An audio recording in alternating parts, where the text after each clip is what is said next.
This video contains subject matter that may be offensive and disturbing to some people.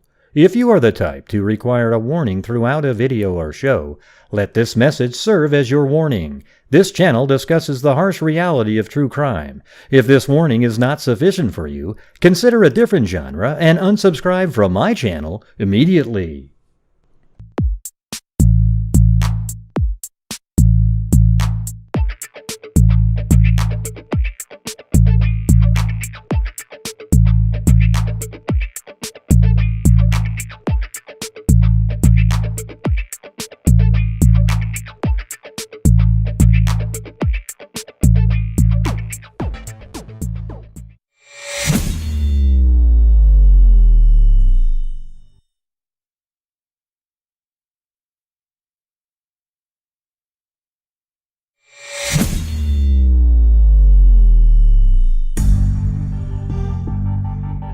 It's like starting an engine again.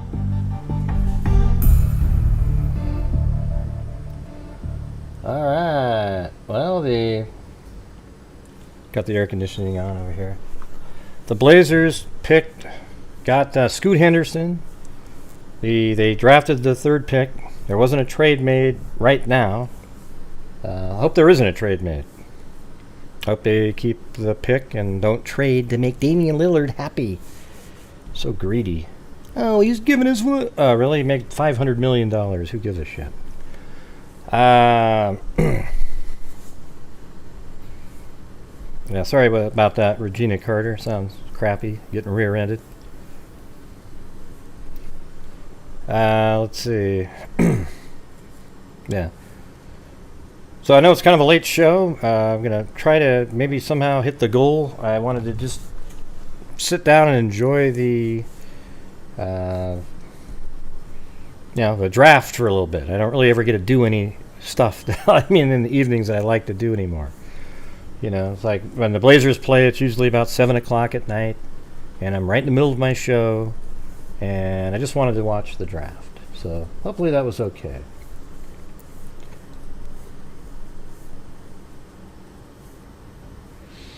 So anyways, let me probably... would you guys want to watch the press conference from earlier again? Because, earlier in the day, probably people didn't see it. And maybe you'd listen to it again and hear something different. But it kind of explains everything. And listen to James Cameron, though. He was saying how unsafe that was. That it didn't go through any regulations. And the hole is what every time I look at that hole, I was always thinking that doesn't look like a shape that is conducive to withstanding the pressure, but I guess it made it. So, all right, let me get that open again. Is it this one? Yeah, hold on.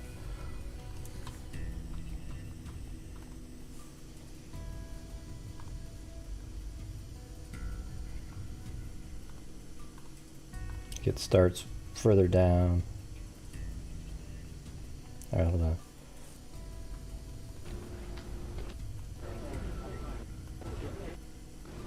With any of your over the past few days.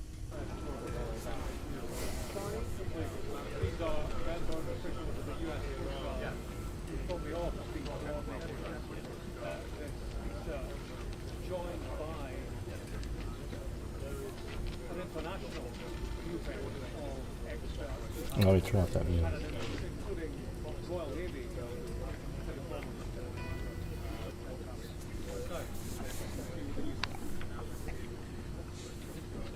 Good afternoon, everyone. Thank you for joining us today and over the past few days.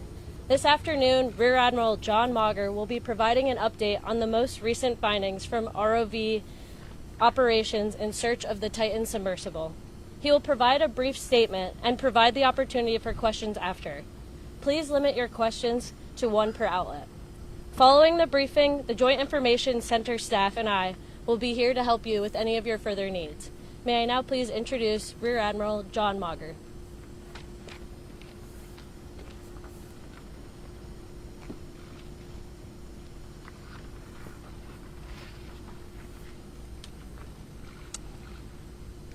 This morning, an ROV, or remote operated vehicle, from the vessel Horizon Arctic discovered the tail cone of the Titan submersible approximately 1,600 feet from the bow of the Titanic on the seafloor. The ROV subsequently found additional debris. In consultation with experts from within the Unified Command, the debris is consistent with the catastrophic loss of the pressure chamber. Upon this determination, we immediately notified the families.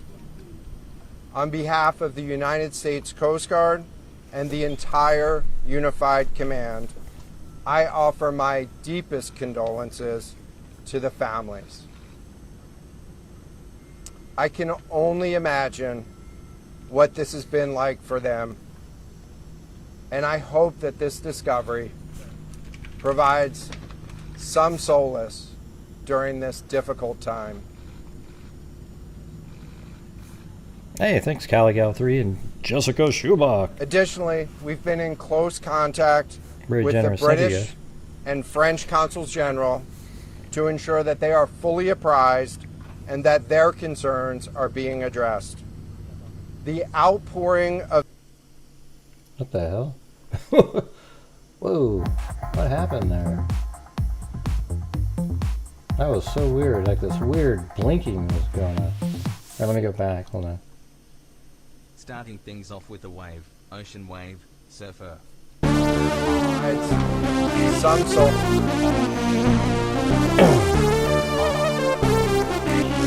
Thank you, Jessica Schubach, Callie Gal 3, Ali Cake, That ball rolling, folks. Mag, thank you, and Tracy Seymour. Hey, you guys are awesome. Thank you. Soulless during this difficult time. And thank you, Eugenie. Additionally, we've been in close Pebs, contact with the British and French consuls, and I hope that this discovery... I'm going to rewind it a little bit because I don't know what happened there. That was really strange.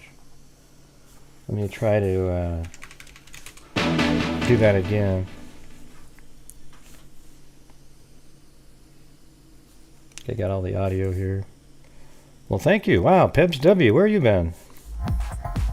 Oh, any amount's good. Pebs W, don't worry. Thank you. Hit that like button too. Don't forget to do that. There's Pebs W. Chewbacca? Welcome, Tracy Seymour. I'll do Chewbacca if you want me to. Best I can do, love to all. I'm gonna do one later where I'm reading. It'll easily help you fall asleep there, Caligal 3. I can tell you that. Chewbacca? I'll do Chewbacca if you want me to. Ocean wave, ocean wave, ocean wave, ocean wave. You know, it's weird. I've been thinking of doing Kyron Horman for a long time, and then I see one of the YouTubers, the competitors, doing it. So I don't know. One of these days, I was thinking of doing it, but it's just one of those ones where it's just there's so much information. But I live here, so I think it'd be kind of interesting to actually go to some of these spots. In the Kyron Horman case. Would you guys be interested in that at some point down the road? Yeah. It's one that I even talked to the dad during the, Allison Watterson's case, because that's the organization that funded the search. So, hey, thanks, Wendy Woobles. Appreciate that. Okay, here we go. Provides some solace during this difficult time.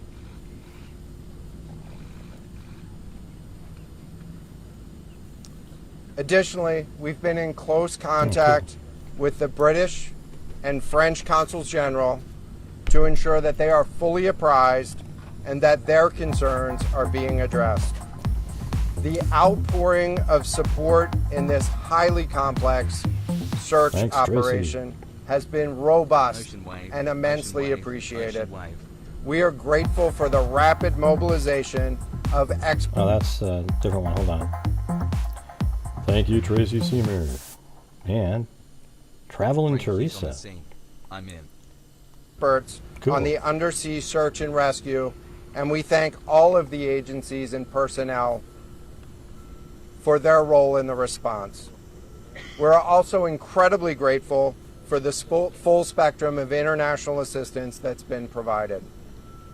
The ROVs will remain on scene and continue to gather information.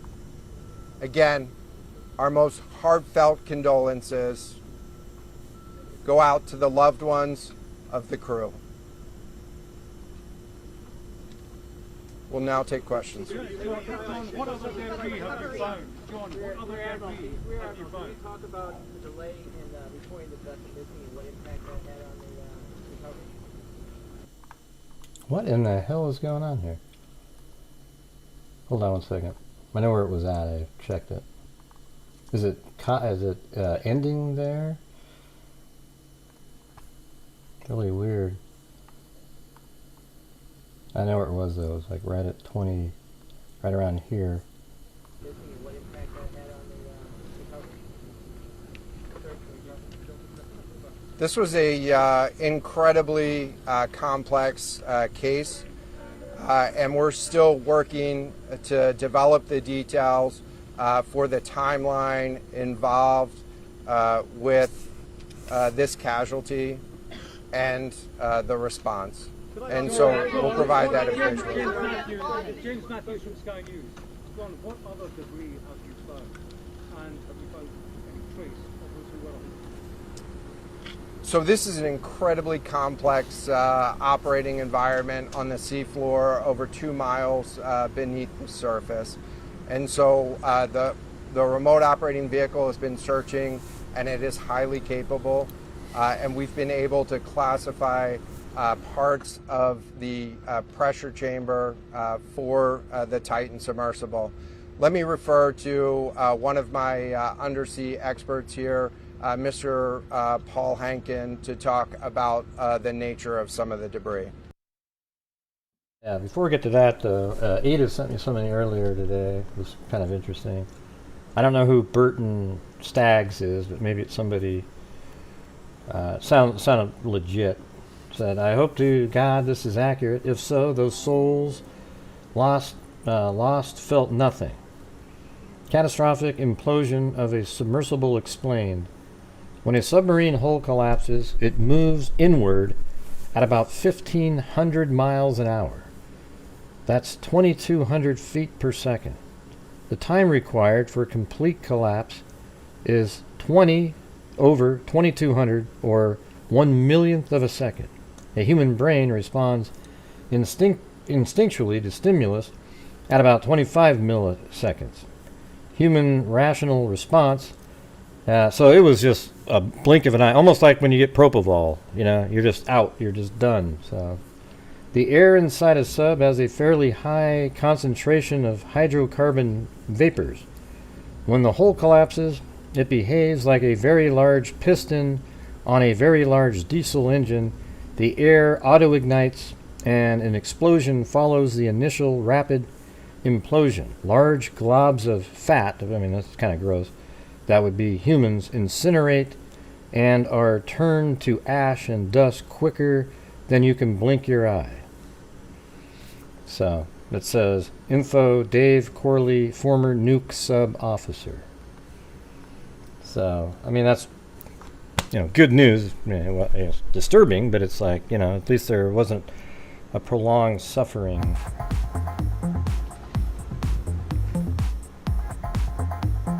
Thank you, Mickey Duff. Thank you, Admiral. So essentially, we found 5 different major pieces of debris that told us that it was. Yeah, we know. We don't do conspiracies here anyways unless there's information pointing to one. The remains of the Titan.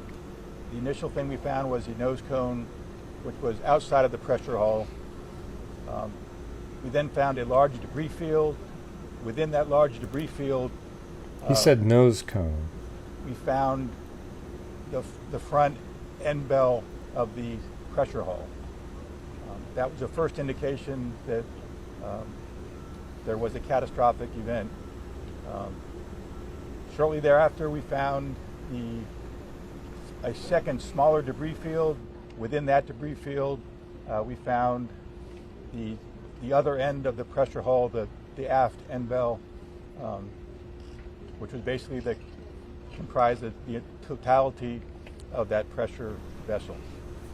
We continue to... Why is that hard to believe, Deco Trash? Hard to believe the boat above felt nothing. I mean, it's literally 2 miles away underwater. How would they feel anything? I don't really understand the...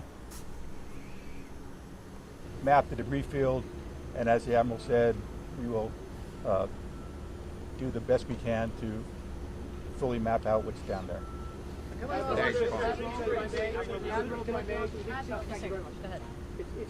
very difficult question to ask, but it will be an important one for the families, of course. What are the prospects of recovering the bodies?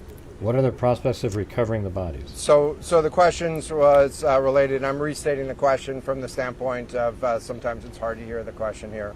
What are the prospects for recovering crew members? And so this is a incredibly unforgiving environment down there on the seafloor. And the debris is consistent with a catastrophic implosion of the vessel. And so we'll continue to work and continue to search. It almost feels like if that's the case and there's no like thus, like what it's saying, outward explosion secondarily, like they're just sort of entombed in the submersible. And you know what? These are the first deaths ever in this submersible world. Apparently, that's what Cameron said. He goes, there's never been one. There's been accidents, but people made it out. This is the first time people died like that. And it sounds like it's because the hole itself wasn't, he was like, whoa, you're making a hole out of, like, non-metal. Usually they use titanium and steel and things like that and make it in a shape that when the pressure hits it from all sides, it kind of pushes on itself and it can withstand that type of pressure. Yeah, I can't play the Cameron interview, but it's pretty good. I mean, that's the one, when you listen to that, you can see how ludicrous this was, but there's there's really no regulations. It's really kind of like bungee jumping is what he was doing, right? Bungee jumping in the ocean with a submersible. Hey, you guys try this out. It's not my fault if something happens. Man, check it out. Yeah, let's try this thing, man. That's what it seemed like. And it just sort of risk-taking. Sadly, the 19-year-old was frightened to death to go on this thing. He didn't want to go, but he went anyways, and he dies. Man, that sucks. Thankfully, we don't know what the circumstances were that led to the implosion. There may have been time where the ship was doing things and there was a little bit of panic going on and then went, at least the end was fast, but we don't know if there was any sort of emotional events going on prior to that. I don't know if they'll ever be able to figure it out. The area down there, but I don't have Thank you, Mickey an Duff answer up there. for prospects at this time. Admiral, it's Tom Costello at NBC News. Is there any suggestion? I don't know if they'd see big air or bubble. It's 2 miles down, but who knows what happens. Any suggestion at all that the sub itself collided with the wreckage of Titanic, or that instead it might have imploded above the wreckage and then rained down nearby? So the question was, is there any question as to whether or not the sub collided with the Titanic or whether it imploded above and debris field created from that? So the location of the Titan submersible was in an area that was approximately 1,600 feet from the wreck of the Titanic. I have an expert here that is familiar with that area and can talk about the debris field and what the surface is up the here, debris field so. indicates in terms of where the casualty may have occurred. Rear Admiral, really quickly, can Carl? you tell me when that Wait, let's get massive the fleet expert will be voice, called please. back? Hang on a second. The expert voice is coming up to answer the question. Thank you, Admiral. So the question is, where does the wreck lie in relation to the Titanic? I didn't hear the Admiral's answer. I think 1,600 feet. Was that correct, Admiral? Yep, you got it. So that's off the bow of Titanic. It's in an area where there is not any debris of Titanic. It is a smooth bottom. To my knowledge and anything I've seen, there's no Titanic wreckage in that area. And again, 200 plus meters from the bow, and consistent with the location of last communication for an implosion in the water column. 400, and the size of the 500 debris meters, field not is 200. consistent with that implosion in the water column. Thanks. Admiral, if I can ask you a question, in terms of the timing here, you say that Almost like a this was quarter a mile, catastrophic actually. explosion. And I know it's early on, but is it your estimation that this happened right at the moment when they lost contact, an hour and 45 minutes after their descent? So the question was about the timing of the catastrophic implosion. Right now, it is too early to tell with that. We know that as we've been prosecuting this search over the course of the last 72 hours and beyond, that we've had sonar buoys in the water nearly continuously and have not detected any catastrophic. Yeah, he just meant that there hadn't been an implosion before. That's what I think. That's what that's what Cameron said. So sorry about that. Events when those sonar buoys have been in the water. So, Can you describe what happens from here, sir, in the next days and the weeks in terms of finding any more debris? What happens from here? so we will. The question was, what happens from here? What's the next phase? And so right now, again, our thoughts are with the families and making sure that they have an understanding as best as we can provide of what happened and begin to find some closure. In terms of the large process, we're going to continue to investigate the site of the debris field. And then I know that there's also a lot of questions about how, why, and when did this happen. And so, those are questions that we will collect as much information as we can on now, while the governments are meeting and discussing, what an investigation of this nature of a casualty might look like. This is something that happened. I'll just remind everybody. This is something that happened in a remote portion of the ocean with people from several different countries around the world, and so it is a complex case to work through. But I'm confident that those questions will begin to get answered. Yeah, carbon fiber hull. That doesn't sound great, to be honest with you.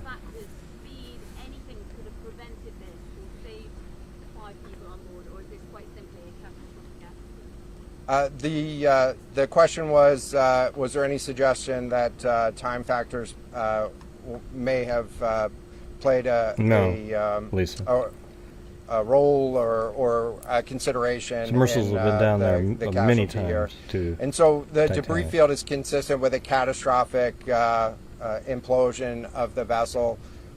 Again, while we were prosecuting the search, we had listening devices in the water throughout and did not hear any signs of catastrophic failure from those. And so we're going to continue to... The father of the 19-year-old probably was like trying to give his son an experience that would sort of be beyond what anybody that he'll likely ever meet in his life had, and be a great story to tell. Unfortunately, it turned out, so he probably even was like, almost like, no, you're going on this trip, And because he knew maybe it would make this huge difference. Unfortunately, it was a catastrophe. To investigate or we're going to continue to document the information there and understand, based on all the information we have, the timeline.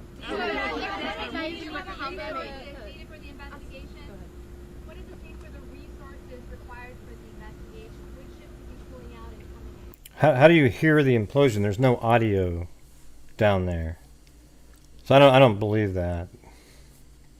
It's not an audio thing; it's a text message system through the water.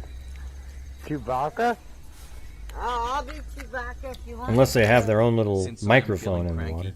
Can't believe it's coming out now on the news that they heard the implosion when they lost contact with them, but they were trying to stay positive, pouting face. I don't know. Send me a link that shows that. Thanks.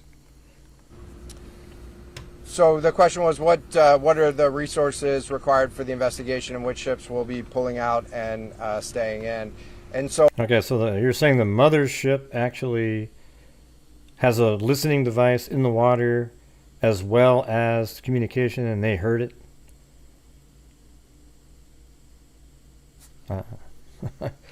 This is getting kind of confusing. So it's too early for me to talk about an investigation. That's a decision that's going to be taken outside of the search and efforts that I was leading.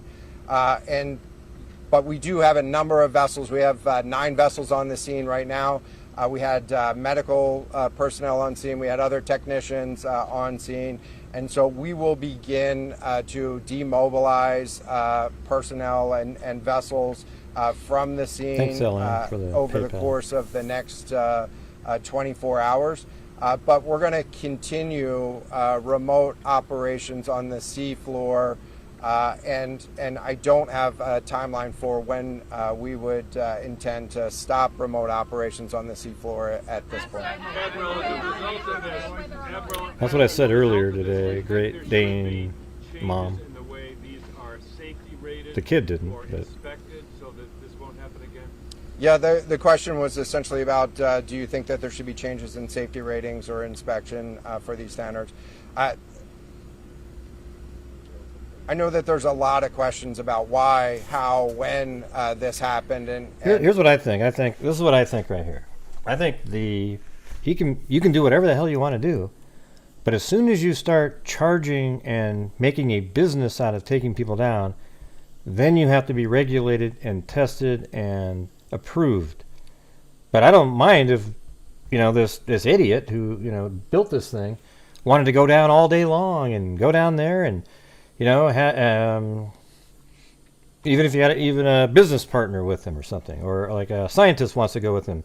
But once you start charging, then it's, I think you're in a different ball game there, where people sort of expect a little higher level of safety when they're paying for something, despite having to sign this 47,000 page long disclaimer of every known possible way to die down there.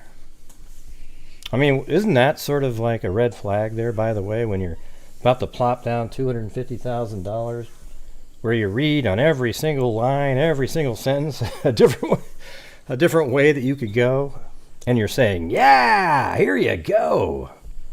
You know what it reminds me of? Remember the movie Total Recall? When he went in there and said that he listed off all these things that could be the problem, happen, but he said, "Oh, I'm going to go anyways," because he was so excited about it. Arnold Schwarzenegger, and then look what happened. Although, did it really happen in that movie? We don't know. The members of the Unified Command, have those questions too, as professionals and experts that work in this environment. And this is an incredibly difficult and dangerous environment to work in out there. But those questions about the regulations that apply and the standards, that's going to be, I'm sure, Total Recall is focus awesome. of future review. Right now, we're Consider focused divorce. on documenting the scene and continuing the subfloor operation. We don't know the timing here, but there was the banging noises yesterday that redirected and redeployed deployed the ROVs to this area. So let me ask you something. Is the banging noises that they're talking about now the actual implosion? Like maybe the Navy records, this is just my thought now, they record sound throughout the ocean and different places, and they pick this sound up and they say, hey, we heard a banging sound. And what if that's the sound? Because, you know, if it is true that they pick something up, maybe that's what it is. I don't know. We'll see. I just got an email, so let's see if it's in it. BBC. Let me want to finish this first, though. All right.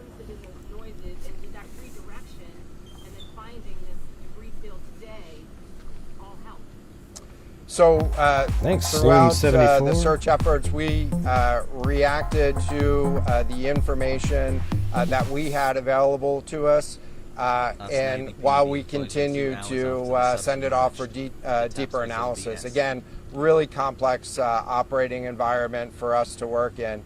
Let me check with the experts, but there doesn't appear to be any connection between Well, I didn't know if the noises. taps were bullshit, but I said on the show earlier that that was probably a red herring to people, because then you have to put that into the calculus.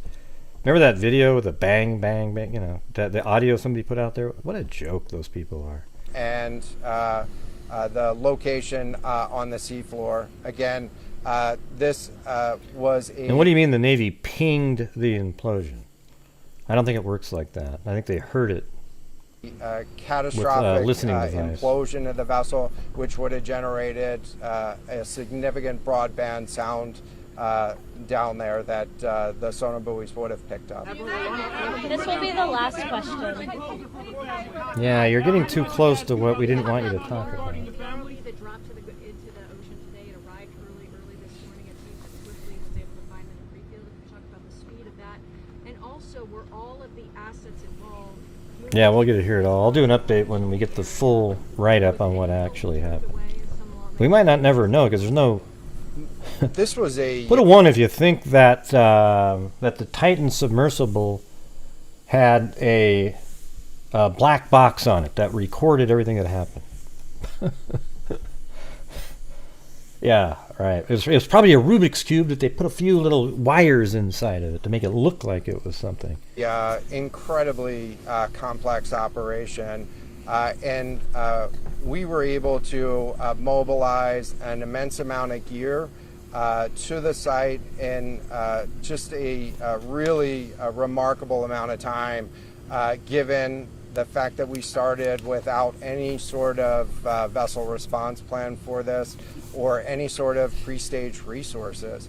And so the equipment that was brought on site this morning that we were using was a pelagic ROV capable of operating at 6,000 meters, cameras, sonar, other articulating arms and resources on it. And it's, you know, we had to transport it here through C-17 aircraft. This is 2 aircraft that it took to get this up here. And so we've really had the right gear on site and worked as yeah, you already got the link. Swiftly as you don't possible. Need to, nobody else to needs to send me the all link. of the capabilities that we had to bear. I already got it from Plato to this search and rescue effort, and it was just a huge international and interagency effort to make this happen. So I'm really grateful for all of the responders that came out to support this and really you know, search for. I don't know. They said that it. Remember the thing we read earlier? It said it implodes and then it explodes with the oxygen gas in there. So maybe it implodes really quick and then boom, back out the other direction. For the vessel, it is a difficult day for all of us. And it's especially difficult for the families, and our thoughts are with the families today. But this was an immense support, and we had the right gear on the bottom to find it. So thank you. Will you attempt to recover the bodies, can we ask you, the victims, will they be recovered? Thank you so much, everyone, for attending this afternoon. Yeah, they're there dead, are no yeah. future planned press conferences. Updates No will future. be shared to the USCG Northeast Twitter page.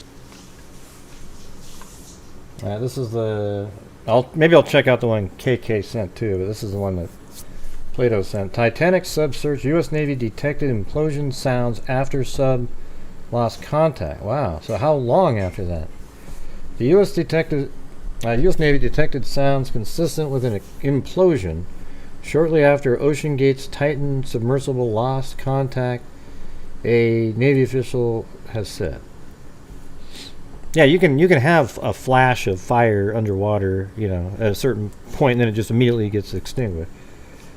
I mean, if a grenade went off underwater, wouldn't it have a little flash of fire for a second and then completely out? Yeah, I think so. 5 people were aboard the vessel when it went missing during a dive to the Titanic wreck on Sunday. The loss of the sub was confirmed after a huge search mission. The official told CBS News their information about the acoustic anomaly had been used by the U.S. Coast Guard to narrow the search area. Man, that's pretty amazing. They have these listening devices probably all around. According to CNN, it was deemed to be not definitive, and therefore the search and rescue mission continued. Earlier on Thursday, Rear Admiral Mager of the Coast Guard confirmed that all 5 people aboard the Titan had been killed. But do we have proof? See, here's the thing. I'm going to cover this when there's an update here and there. But it's a whole industry on YouTube and social media, because look how easy it is right now to come up with a conspiracy that they weren't really killed in there and they were somehow moved by some, that's how it goes. So you're going to see channels popping up and you're all going to watch them. I guarantee you that people are going to go over and watch the videos and spend time watching them and going, ooh, that's so interesting. And then you'll go to the comment section and you'll see all these people just so excited about this information that the people were actually, abducted out of the ship, then it was imploded. Yeah, you watch. Just mark my words. When you see it, just start laughing. Or crying, whatever the hell you want to do. No, you watch. It's going to happen.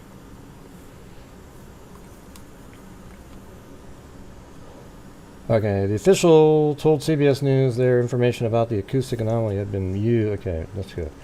However, he said no sounds had been detected during the search mission that were consistent with. Okay, earlier on Thursday, Rear Admiral Mager of the Coast Guard confirmed that all 5 people aboard the Titan had been killed following what was probably a catastrophic implosion based on patterns of debris discovered.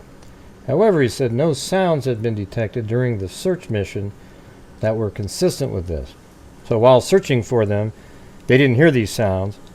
That means before they were searching is when it imploded, right? And that means that an hour and 45 minutes into the trip, it imploded. Then, people came in to search later and put the devices in the water and didn't detect anything. We've had sonar, and here's where it comes in, right? Watch. We've had sonar buoys in the water nearly continuously and have not detected any catastrophic events. Even those sonar buoys have been, events when those sonar buoys have been in the water. On Wednesday, the U.S. Coast Guard confirmed that a Canadian P-3 aircraft had detected underwater noises in a search area for the missing vessel.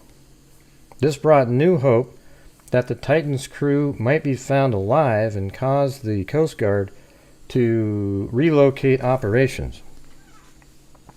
Underwater noises on Wednesday. This brought new hope that the Titan's crew might be found alive and caused the Coast Guard to relocate operations. Excuse me.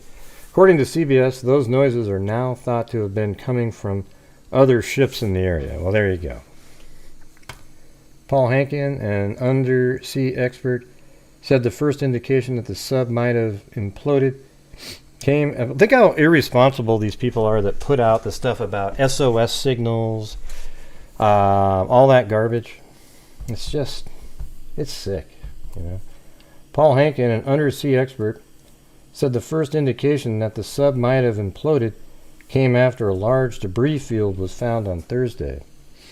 Essentially, we found 5 different major pieces of debris that told us that it was the remains of the Titan, he said. Efforts are continuing to map the debris field and to search the seafloor around the Titanic. Contact with the vessel was lost about an hour and 45 minutes into its dive nearly a week ago. Let's see. Aboard the vessel was British billionaire. Now we don't need to go through all that again. Let's see what the other link says. Just a second. And also, guys, while you're here, we got a good start to the show here. If you want to help support the channel on a nightly basis, the freaks help support the channel. It allows me to keep doing these shows, and it also, I try to donate at least 50% of the net revenue. So after I pay taxes, I give over half of that, and we are able to fund a lot of different charities and DNA fund that we've got. Who are you talking about, Cindy? I don't even know who you're talking about.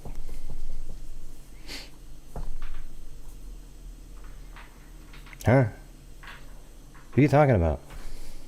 President Biden? What? Who? What? So anyways, if you'd like to help out, that'd be great. Thanks.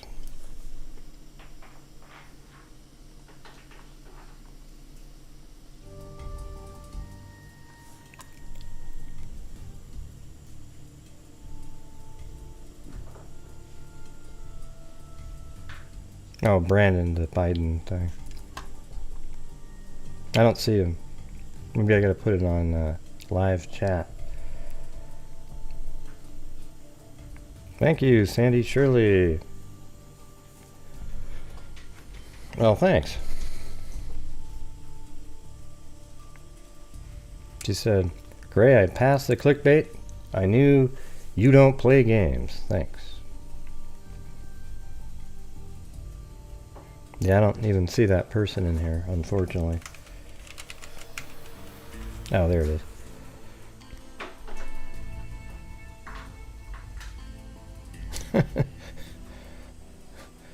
I bet you if you said Trump is behind us, 50% of you would go, yeah, you know, something like that.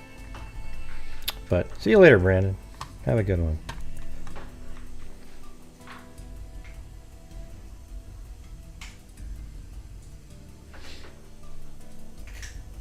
Well, cool. I'm glad you like it.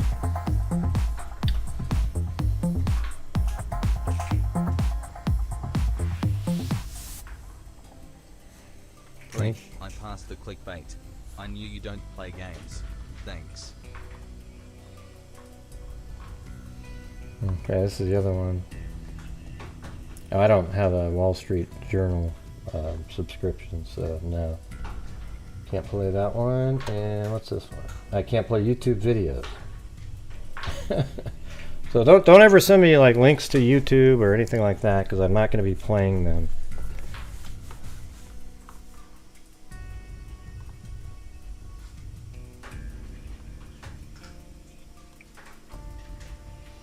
Okay, here's another one by Ellie or ELLE Senate. The Titan submersible suffered a catastrophic implosion at the depth of the Titanic, which sits at 3,800 meters. I think it was 12,400. Or wait, hold on a second. Yeah, 12,500 feet about. Let's see. The pressure reaches a level 380 times the atmosphere pressure on Earth. I mean, just think about that for a second. I mean, it's just ridiculous. A fault failure, like double the atmosphere, would be horrendous. You know, a fault or failure in the hull of the Titan could have led to implosion. You know, like those G forces. I think that's sort of what it's kind of related to. Like when they do 7 Gs, I think that means like 7 times the gravity of Earth, right? And those guys pass out. These guys, they hold in their stomach and they're like, like it's really hard for them to do those like 7, 8, 10 G, whatever the hell it is. This is 380. I think that's a comparison you can make. Thanks, Slim74.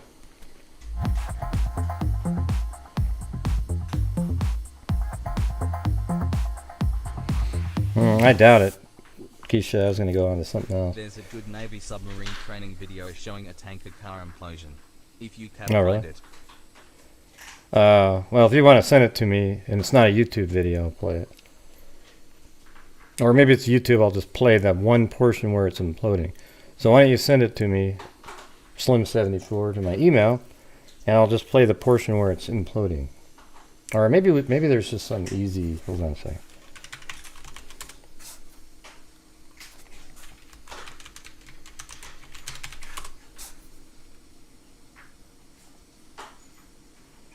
Is that the one? Let's see.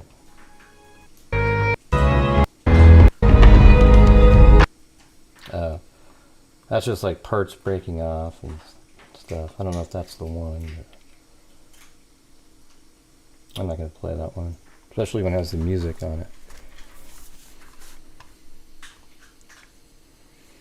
it. A fault or failure in the hull of the Titan could have led to an implosion as the vessel gave way to the high pressure of the deep sea. You know what? I think it had sort of a free fall, like it was sinking too fast or something, and that's what did it. That's just a theory that I had from yesterday. The implosion of a submersible delivers immense force, oceanographer Bob Ballard told ABC News on Thursday. And we begin tonight with breaking news. The men were true explorers who shared a distinct spirit of adventure. Well, not the 19-year-old. He didn't want to be there. What type of debris did this search and rescue effort find? 5 different major pieces of debris that identified the materials as consistent with the Titan. Ooh, it's consistent. It's not real. They haven't said yet if it really is. Ooh. I mean, yes, there could have been an identical ship down there at the same time. You know what? I think somebody built another ship at the exact same time and put it down there so they could kidnap the other ship, the other submersible. Oh, man, we didn't even think of that one. I got a whole nother week worth of content coming up here. God, we can just go on and on. This is going to be awesome. What does catastrophic implosion mean? Titan is a carbon fiber submersible that can travel as far as 4,000 meters below. Isn't that weird? Because that's exactly just above. So going down, here's the thing. This submersible could go down 4,000 meters, which is just barely at that level. So are you saying that, I mean, these guys were going down to the Titanic at a level that's just, oh my God, it could explode, it might not, we just don't know at this point. Ridiculous. At the depth of the Titanic, which is 3,800 meters below sea level, so it's right there, the pressure reaches a level 380 times the atmosphere pressure of Earth's surface. A fault or failure in the hull, an implosion of a submersible delivers immense force. So right here it says a fault or failure in the hull of the Titan would have led to an explosion as the vessel gave way to the high pressures of the deep sea. Are there previous examples of submersible exploding? A U.S. nuclear submarine called Thresher imploded during a deep sea dive 220 miles off the coast of Cape Cod. The implosion left 129 sailors dead. More recently, in 2014, an unmanned Nauru submersible suffered a catastrophic implosion while traveling at a depth of 9,990 meters. Man, that is really deep.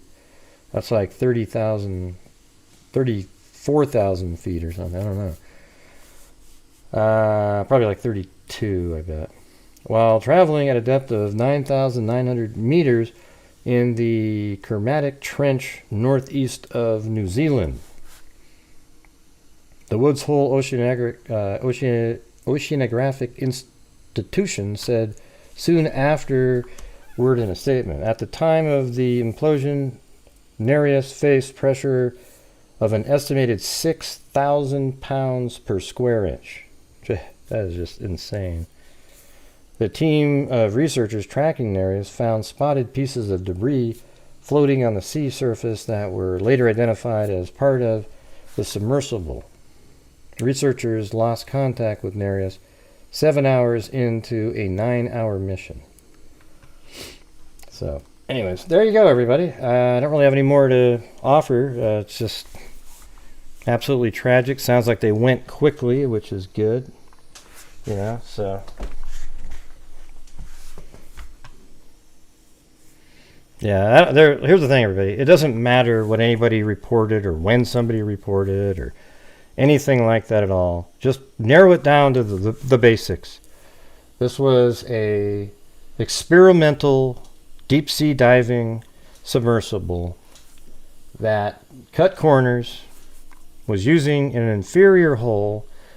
An hour and 45 minutes into a dive, it imploded and killed every single person on board, and they found debris, amazingly. And that's it. That's really the story, isn't it? Now, the rest of it is, you know, what kind of regulations should be in place, especially when you're charging money to people who have sort of an expectation of safety, even with signing the waivers. See what I'm saying? So that's kind of where we're at here. There isn't really any, ooh, man, somebody knew and then they didn't say anything. Well, they couldn't have saved anybody. They all died immediately. There's no saving going on. I think it's a miracle what this that search operation to literally find debris on the floor at 12,500 feet just 4 or 5 days after the vessel was lost. That's pretty amazing. Because we were showing earlier, so what Google Earth does, it puts the pin, when you have the ocean on there, at the top, on the ocean floor. Like, I think if I picked this and said altitude, this is at ground, clamped to the, let's see. Okay, this is clamped to the ground. So this is at 0, right? This is ocean at the surface of the water is 0, yeah, right? Like a foot below would be 1 foot below sea level, right? So down here is 12,500 feet. And this little square, we were going over it the other day, this square right here is exactly really close to the same size as the submersible in terms of the width, the length. So now let's just pan out like this. Okay, so keep looking at that little tiny thing there. And now you just really can't even see that anymore. And then you go up and there's the front of the ship. I guess the stern, I guess. And you go up like this and you keep going up in the air, way up here. And then eventually you get to, that's the surface. So, I mean, literally you could see it if you, because it's only 2 miles away and these ships are massive.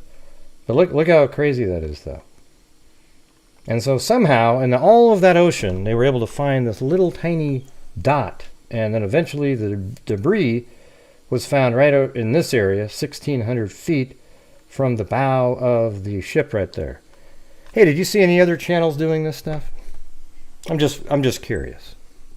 Well, Gray, this one had this. Okay, good for you. Well, you're the one that asked, Gray. See, I can have the whole conversations now with myself. It's amazing. Yeah, it doesn't really. I think the experts were just kind of. They think they knew what happened, is what they thought. They probably just verified it later. Yeah, we don't, Raven. We don't know. That's crazy, though, isn't it? Yeah, I think this just ruined the industry, though. I mean, the only thing that I would go down in, well, I wouldn't. I mean, that's just the reality.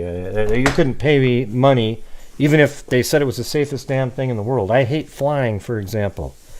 When I'm up in the air, I'm wondering, how in the hell are we up here? Why are we up here? What is going on? How is this happening? How is this billion-pound object flying in the air? It makes no sense. Well, it does, Gray. If you get enough velocity and the uplift from the wings, it can... Okay, thank you.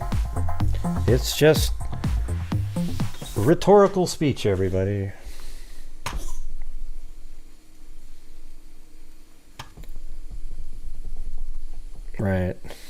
I hate flying anyways. Thank you, American lady. Look at that, you guys. We're at 68%. Only $80 away from the goal. An hour, or not even an hour into the show. So anyways, I got to go use the restroom. But do you guys mind if we move on to something else now? I just sort of I feel like I'm just missing hanging out and talking about something totally different. All right, so hold on. Let me do the break music. I'll be back in a minute.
I'm back, everybody!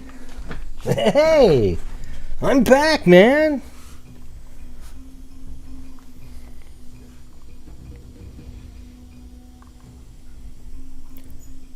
I always joke around when people in the chat say stuff like that, like, you know, you're doing a show and somebody goes, "Hey, I'm back, everybody!" And then I think to myself, nobody even noticed. It's so funny though. It's like, yeah, I mean, obviously people, you know, they didn't know that you left though, is what the funny part is. Like you go, you come back and then you wanted everybody. Well, I mean, I'm not really sure what the point is when people do that, but it's just funny to me. Hey, I'm back, everybody. All right, everybody. I'm gonna go to the store really quick. All right. Oh, please don't leave. Don't go to the store. Don't go to the store, please. And then they come back. Hey, I'm back from the store, everybody. Oh, wow. Yeah, we were just, you know, as a matter of fact, there was no chatting going on at all when you were gone. Thank God you told us you were back, because now we're all just going to be, hey, so what? Hey, what'd you get at the store? What'd you do here? What'd you... Come on, you got to admit that's pretty funny. Yeah, it's okay to go to the store, but we don't need to know that you went to the store. You get that, random guy? Now, I guess when everybody's hanging out, just doing their own, you guys are just chatting away. I don't really care. I just think it's funny sometimes. I just want to say that because to me it's funny if somebody comes back and said, "All right, everybody, I'm back." They want you to go, "Oh, wow, this is awesome. Hey, this is, woo. I mean, the show was terrible until you came back. Thank you." How come I don't see Dennis Stewart? Oh, there he is, way up there. One bolt across threaded in the wrong location by a maintenance man in a hurry, and you're dead. Yeah, we don't know what the reason is. James Cameron said but the material that it was built out of is really, he knew something catastrophic might happen with that one. So it's hard to know. But yeah, I'm sure that could cause the same problem. I guess you don't want to use, what's that stuff? The zip ties, as they did on another occasion.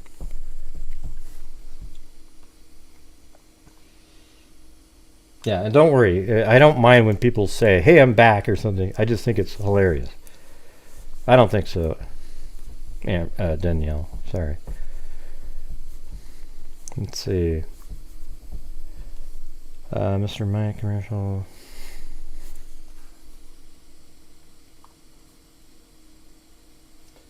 Okay, remember that? I've just got an update. It wasn't really an update, but Danielle sent it to me. But it's old. I mean, it came out on May 22nd, but it was on that case that we talked about. Remember that crazy case with these two parents and the kid that was like, I don't know, what was he, 10 years old or something, that weighed 30 pounds, and he was walking around on the street? Remember that one?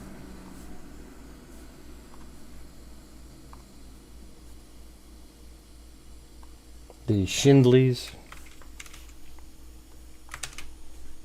Yeah, right here. That's the house that I was at the beginning of the show. Yeah, they lived in this house right here.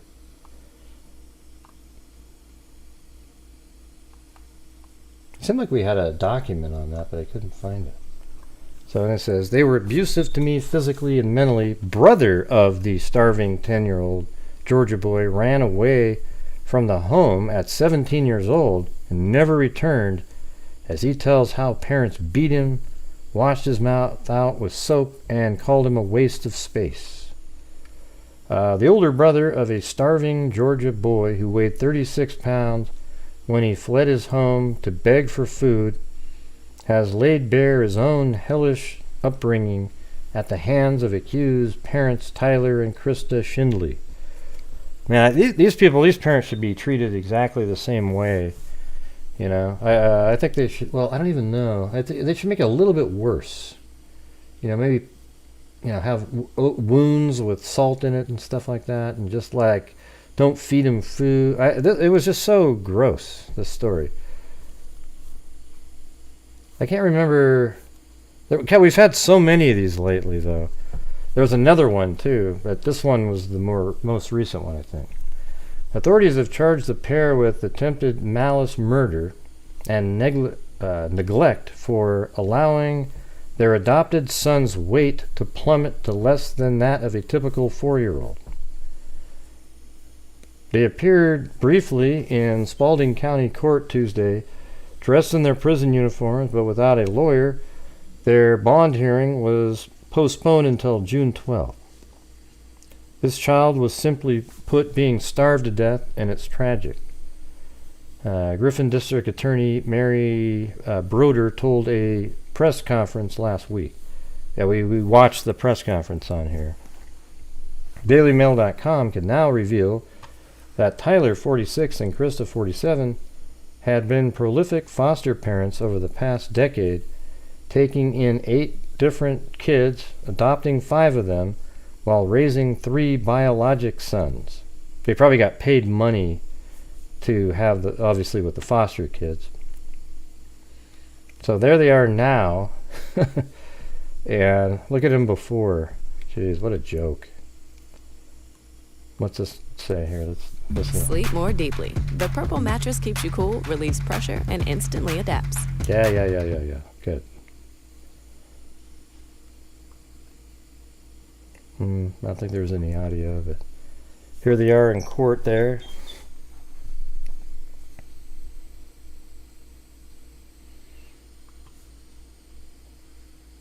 Well, good, Mag. At least somebody agrees with me. The church-going pair who run a spa business and live in a $450,000 suburban home boasting 5 bedrooms and a pool have won praise from friends and neighbors for their apparent altruism.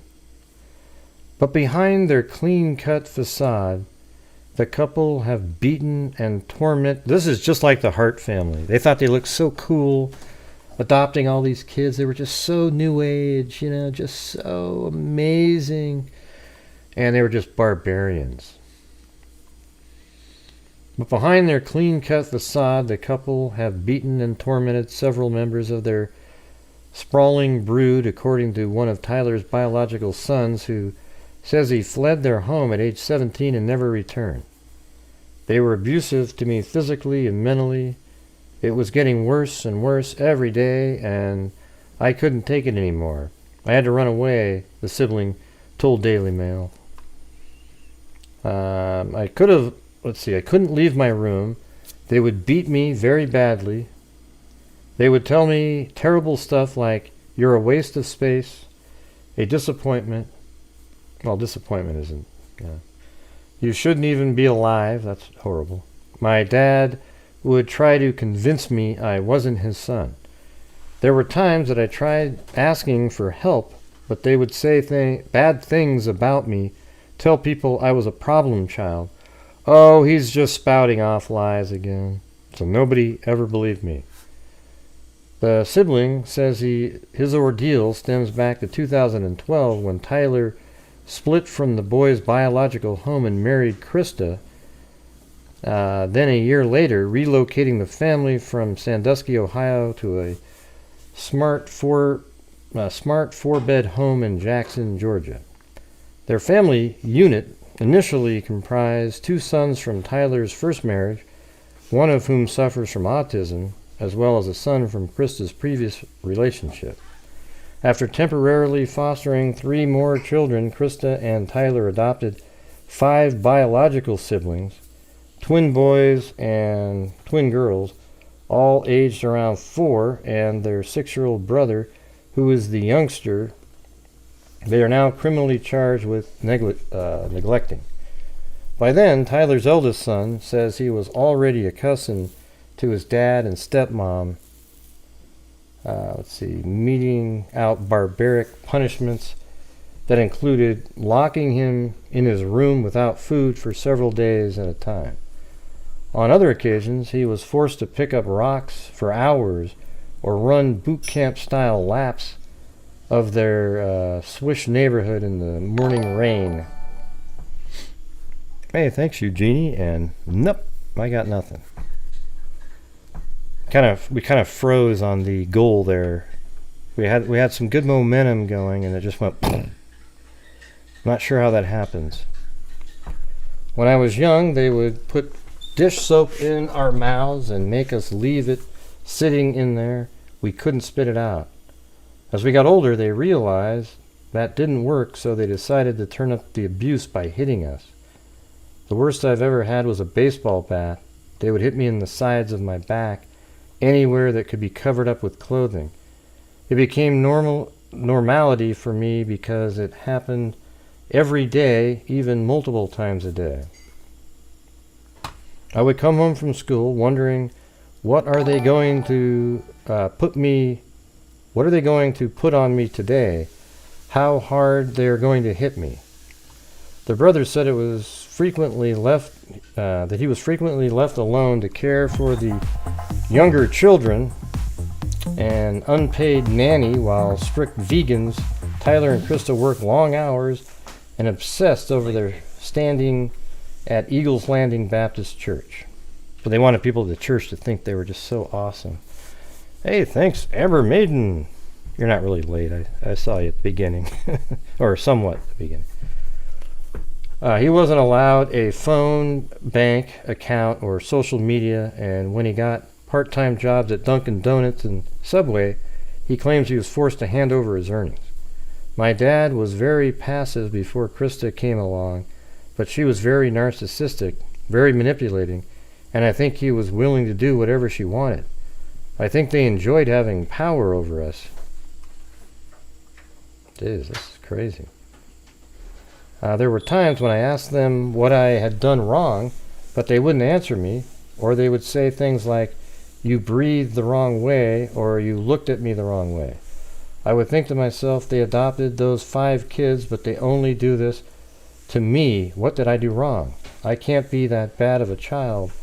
While most of the alleged abuse outlined in the older son's account was hidden from the public view, several former neighbors were able to confirm they saw the boys running military style in the rain. So isn't this weird? It's so similar to the Turpins. Remember how they had to do the laps up inside the house?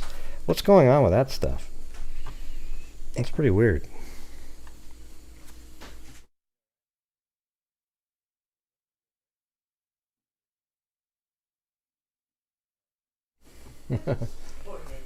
Yeah. Now the home was otherwise immaculate, but let's see. She found 2 of the bedroom's windows had been covered with black and paper, and that light switch taped over in another. The home was otherwise immaculate, but she was curious enough to text a realtor, who passed on a reply from Tyler saying it was to stop the kids flashing the lights on and off at night. Former neighbor Rebecca Meyer, 32, whose daughter attended the same elementary school at the allegedly neglected boy, recalled Tyler complaining about the teacher being too soft and deciding to homeschool. See, these kids are homeschooled again. That's how you hide the abuse. Not to say that's what homeschoolers do, but homeschooling is used by these people to do that. So there they are right there. Wow, just awesome.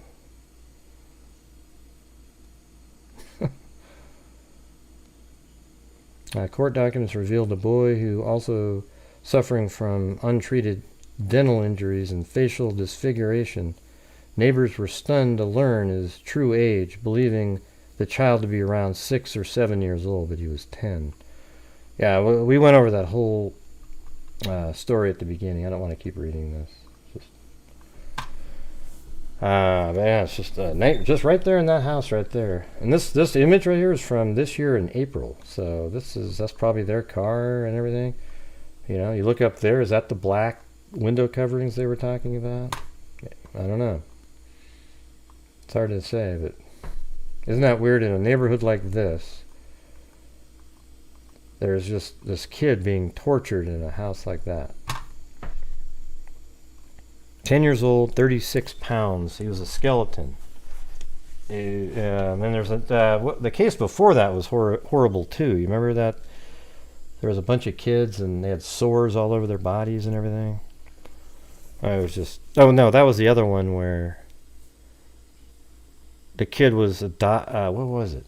Oh yeah, no, the one where the lady took home... He was brain dead, but they took the child home. And while the child was home, they didn't really take care of it at all, and it ended up just sort of rotting away, but it was still alive, and it was really weird. I mean, so that's going to be an interesting case, I think we determined. And then there was another case. Remember, those kids were just recently, they were at a house, and then 2 of them weren't in the house, and then somehow it led back to the main house, and all the kids were being malnourished, and there was locks on the door, the refrigerators and everything. There's just so many. Yeah, that's the one I'm thinking about right there. Too many of them at this point.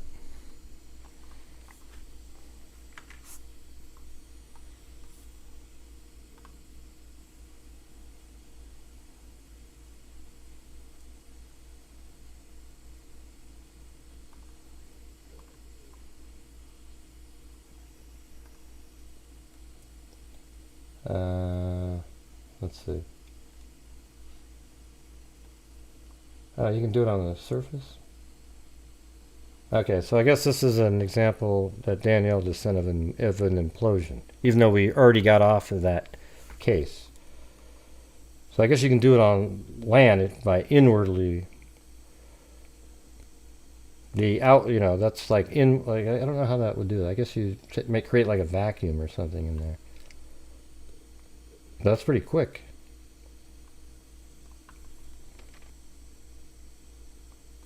So, anyways, there you go.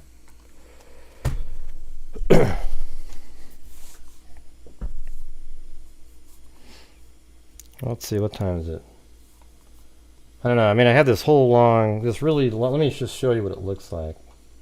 So maybe we could just do a shorter one so I can get some rest. So this is the one. I mean, look how long this is. I think it's almost too late to do something like this because everybody would fall asleep. But it's pretty interesting. They found like a Jane Doe, and then another girl goes missing, and nope, I got nothing. Maybe I'll save this for the weekend.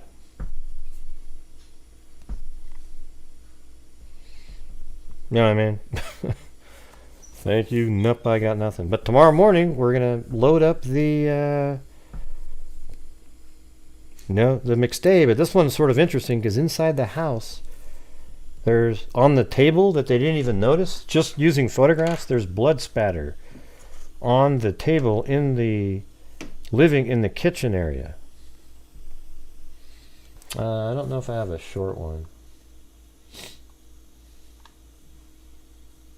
Maybe we could just look one up randomly. Or we could play the, I don't know, newspaper.com game for a while, but I don't know. That doesn't sound... People are tired. We could try it, though, where it also helps raise funds. You send in a super chat and you give me a search, but not something that you know. See, everyone always goes, ooh, I know this one really interesting case, and they try to get me to find it, and it's like, I don't really want it that way. I like to find the random ones.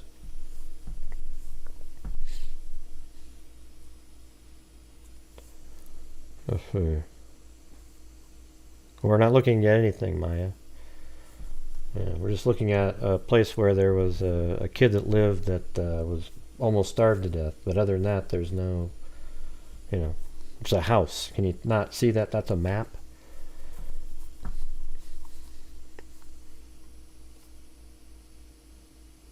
What's cheating, Daryl?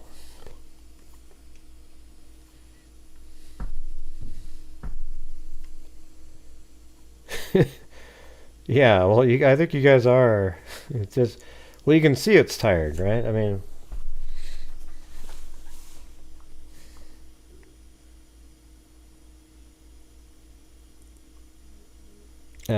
we know well you don't fly or travel.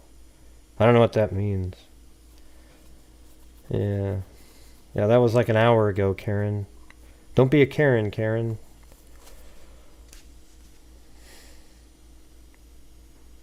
Yeah, right. I don't like when people do that. They go, oh, wait, I wanted to find, bodies under a house in Ohio. Okay, well, we got it. Yeah, we know what you're doing.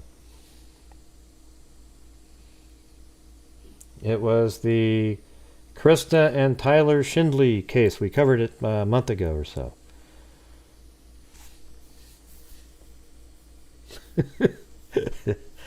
Is anybody interested in doing that game? But what your goal is to find an unknown, like a sort of a case that we're not talking about, but it's like a serial killer possibility, or really just kind of an interesting. It's actually led a couple times to interesting stories that I followed up on and got the whole backstory and everything. I do not, random guy. My experience in true crime was just at the beginning, 2013, during the Jodi Arias case of people that in the last month or so, we went over the whole trial again. They got to see some of the videos and things that I made during that one. I think they're far superior, I mean, not to toot my own horn, but far superior than anything that was on HLN or any of the shows that are out there. It just blew them out of the water, and I was able to theorize, and I built a whole model of the bathroom and everything like that. And then after I built that, this lady who watches my show, whose brother is an elevator expert, or elevator expert and escalator, I guess. he was called to be an expert in a elevator accident case.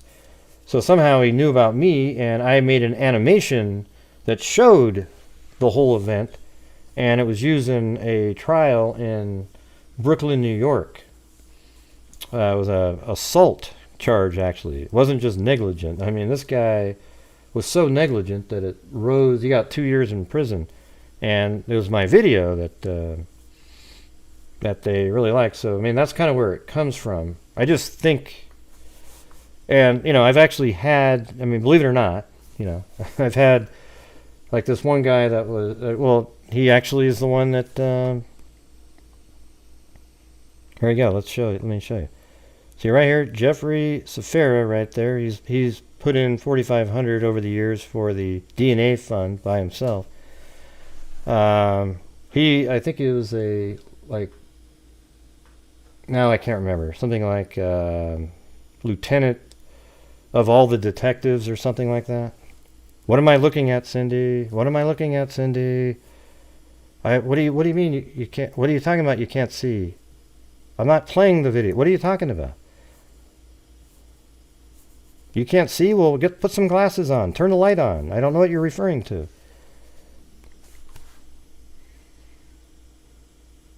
Yeah. So, anyways, he's right there, and he said that he knows things about cases, right? And what? Showing you a person? What the hell are you talking about? He said that he has privy to certain cases. Like he'll say, "Gray, cover this one. Look at this one." I look it up, go through the whole thing, and at the end he goes, "That what what I come up with on the show, given the information, and it's not even as good as what the detectives has." He says it's as good as any of those guys come up with. You know, he was so complimentary. I haven't talked to him in a while, but I mean, it was really cool, the things that he said. So I thought that was pretty neat. You know, he showed up at CrimeCon too this last year, and I got to talk to him for a while. He's a really cool guy. Very generous too, obviously, because he sent and he was going to send me the $4,500, but I go, nope, just send it straight in there. See, when I do my shows, you guys help support the channel with super chats and whatnot. And that helps me too, right? I mean, there's no income. I don't know if you guys are aware. See, people think that the ad revenue and everything on YouTube is so awesome. You want to hear something? If I didn't get super chats on this channel, my income in a month would be something like $600 or something out of all the work that I'm doing. It's crazy. Now, when there's a big case and I make videos and I get like 70,000 views or something, then I start making real money on the ad revenue on those, but I don't make videos too much. I just do the live streaming. So the income is completely reliant on you guys. You know, you're it. So hopefully when we have enough people watching, everybody helps out on a nightly basis. Channel memberships is part of that. Also the the super thanks, the memberships, and super chats, and ad revenue all go to the income. And then after I pay taxes, I give over half of that back to from YouTube. And you know, like PayPal sometimes augments that number. And I use PayPal for other things, like trips, and I sell the merchandise on it. Hey, thanks, Nature Lover. What is that? What's Edna Musarella Lester? Is that a person? Here, let's type it in.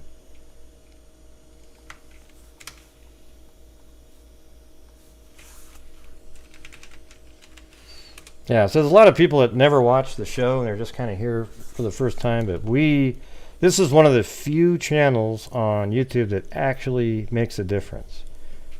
You know, we've already solved, I think, 5 DNA cases by fully funding the identification of Jane and John Does. And a couple of them, one of them was a serial killer victim, but the family didn't want to put her name out, so we just get to know that they got their name back and they know where their daughter is and everything. I'm going to put the name in first over here for... Well, how about Nature Lovers? I don't know what that is, so send me a link to like one article or something on that so I can look at it. So, okay, here we go. We're going to do the Eugenie coming in. She usually has pretty good ones, so we'll see how this one. So Eugenie's saying... Bodies found buried standing up. Wow. Bodies found buried standing up. Let me just try one more thing. We'll get rid of the middle name.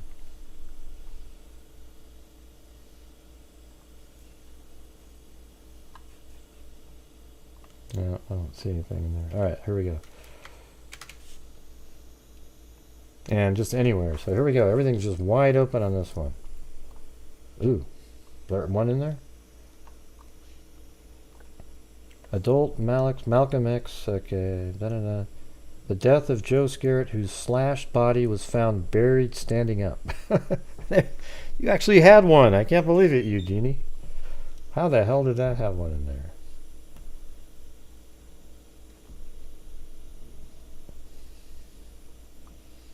Let's see. How about just body found, yeah, buried standing up. Like, I'm going to try to do it like that. Oh, bodies you have in there. Oh, it's cool. It actually knew that there was a variation there.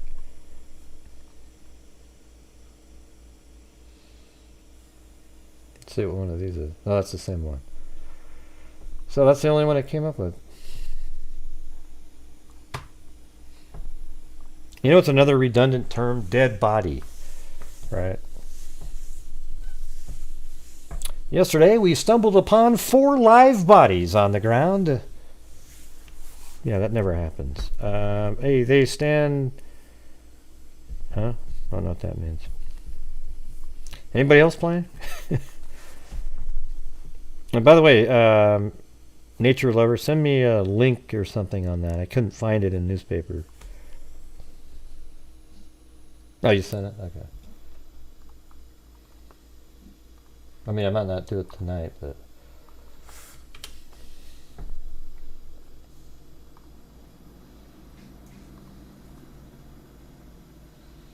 Crime Tracker Cold Case, a search for the killer of a New Orleans mother of 3.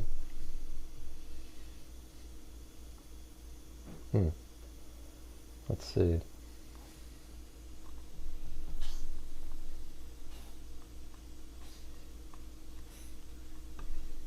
Yeah, maybe I'll try to do like a show with that as part of it. How about that? These are just kind of like short little searches here. Anybody else playing? Because I'm not going to look up ones that, you know, this is the fundraising super chat, you know, attempt to, you know, get to the goal type of thing. So if you have a, you know, search you want me to do, we'll do it. To play newspaper.com, send an odd phrase that could be part of a crime.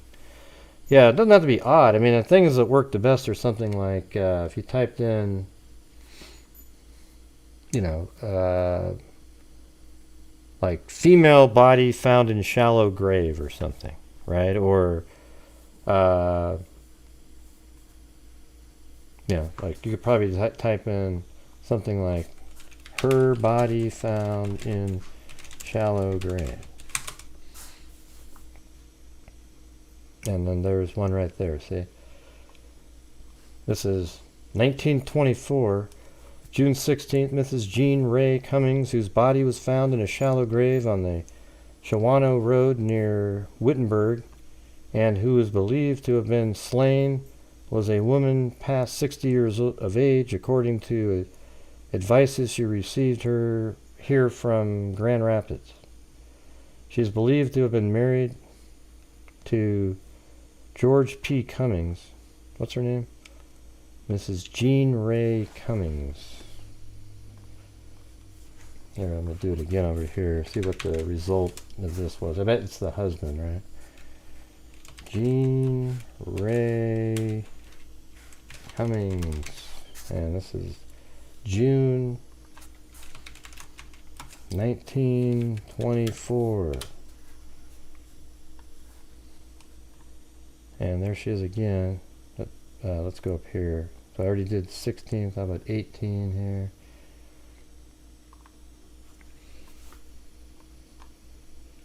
Fear pursuit of Cummings is hopeless. While the entire Northland is being combed in an effort to locate George P. Cummings. That's the husband. See, there you go. Alleged slayer of Miss Bride as she slept in the tourist camping ground at Wittenberg Saturday night or early Sunday morning. Authorities believe their search is becoming hopeless. Cummings is well supplied with food and money, and so he's on the run. He's found in train car.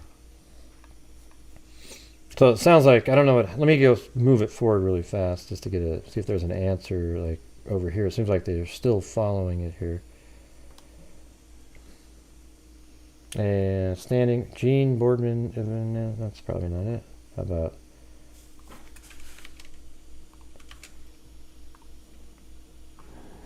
all right, 28th.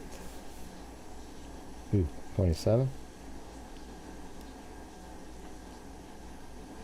Hold suspect at Antigo as slayer of bride. So there you go.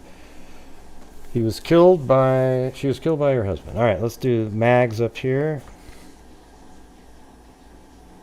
Dead bodies found in train car. Well, that could be those ones where you're transporting, illegals or something like that.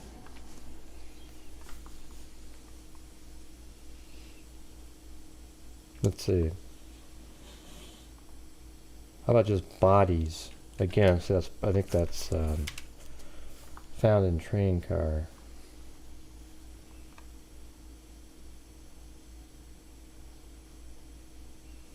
I don't see anything.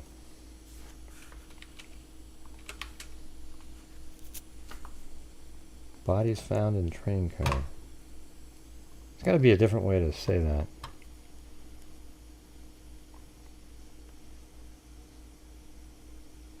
Yeah, it's a super chat game, Zozo. Remember? Eugenie said, murder victims buried with their pets. All right.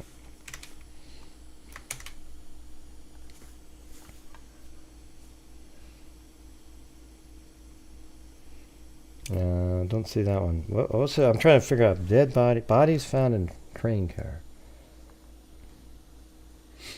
How about bodies found in train?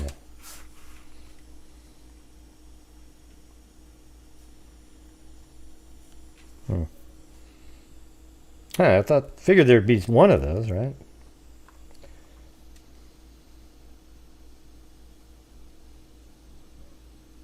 Clothing found in the train and believed to be belonged to the dead man.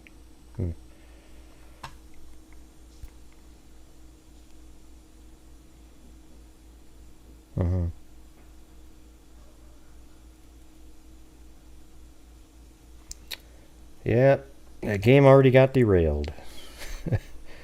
Happens every time. All right, Eugenie, murder victim buried with their pets. Let's see.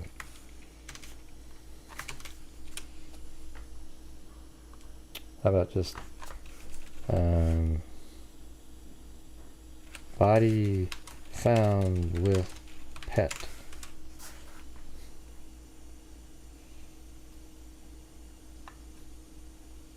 I don't know. Victim found with pet.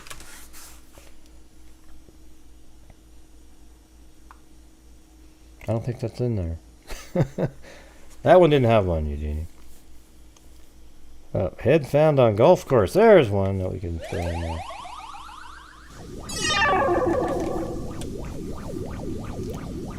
Let's see. Prominent local golfers endorse project of city acquiring golf course. I don't see it. Oh, another one?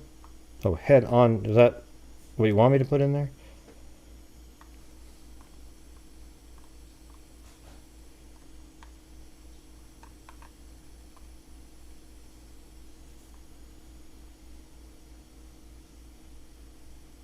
Head on golf course. Let's see. Yeah, that would probably be better just in terms of... That'd be pretty weird. It's like on a...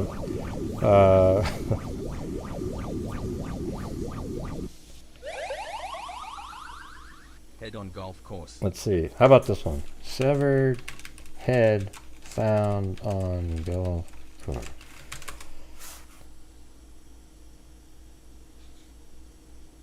He found...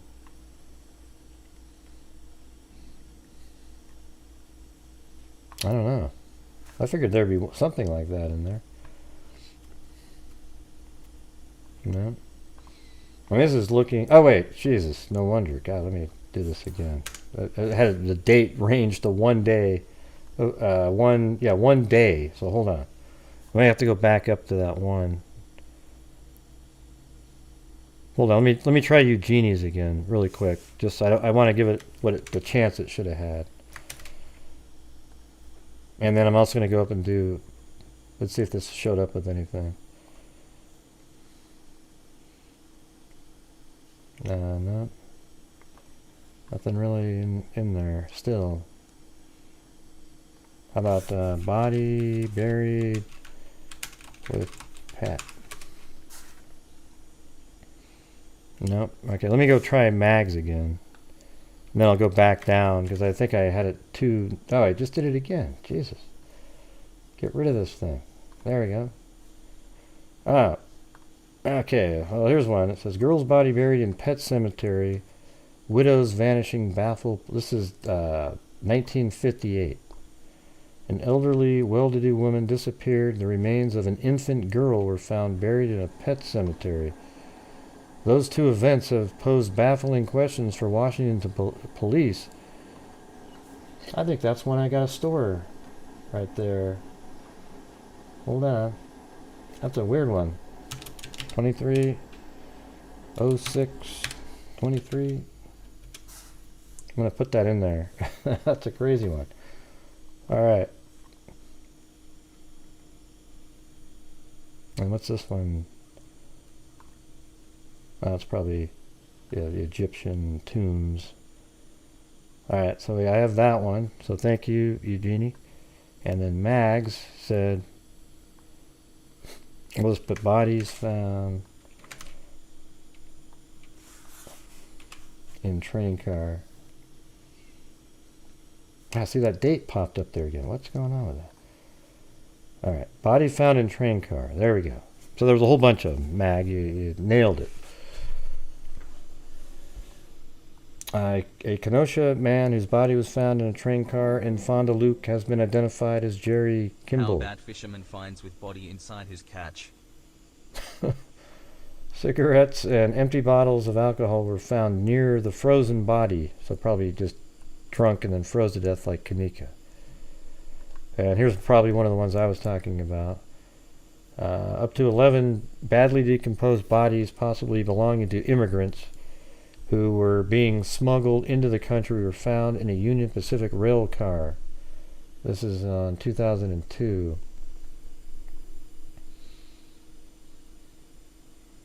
Now here's one that might be... an investigation is currently underway to determine if a badly mutilated body found last week in a railroad car in Oak Creek, Wisconsin, came from the western Kentucky coal fields. Vernon Albro, state police detective from Greensville, said Wednesday the body has been identified as that of a white male in his 60s. Albro is working on a lead that the man may be a person reported missing from a Paducah, Kentucky address. I don't know how when they say he was mutilated.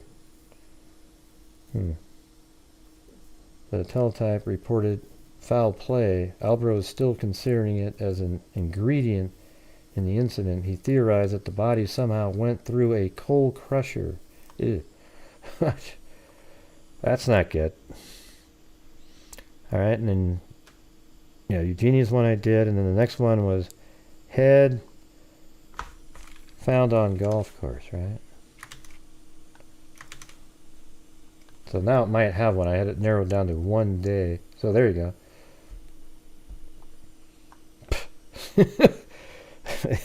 Who knew that these were all just going to pop up on here? Severed head found at golf course could be linked to serial killer. This is 1993. Might have to save that one. A severed toothless head found near a Hopewell Township golf course in 1989 may belong to one of accused serial killer Joel Rifkin's earlier victims, authorities said yesterday. Rifkin's psychologist testified Tuesday at a pretrial hearing in Mineola, New York, that the Long Island man admitted to killing a New York City prostitute, dismembering her, and leaving parts of her body scattered around New Jersey, said Hopewell Police Lieutenant Mike Chapowski. The head washed up on the shore of a creek near the 7th hole of the Hopewell Valley Golf Course on March 5, 1989. The victim has never been identified, in part because the teeth had been removed. See, that's one of those ones right there. I mean, you know, you reach out to somebody and say, hey, have you ever solved that case of who that woman was? And they say, no, we have they have tissue, and then you get an identification. That's crazy. That's wild. See, look at that. Well, that was a good one. Cali Gal 3. There's probably more, though, so hold on. That was 1993, and is this the 1989 one?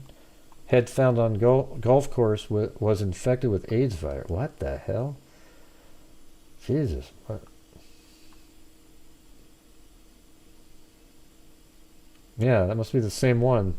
See, that's the head found, and that head was infected with the AIDS virus, but this is the story on that it was a serial killer. Here's March 25th. Case of human head found on golf course still unsolved. Police say that they remain baffled about the discovery of a human head found on Hopewell Township golf course. The female human head was discovered March 5th by a golfer at the Hopewell Valley golf course. Yeah, I don't know if you could ever go golfing again. I mean, golfing's supposed to be where it's sort of, kind of relaxing. You're just sort of doing your thing. And all of a sudden you get up to your hole and you look down, there's a head sitting on the ground. I think that would kind of ruin it for me. How about you?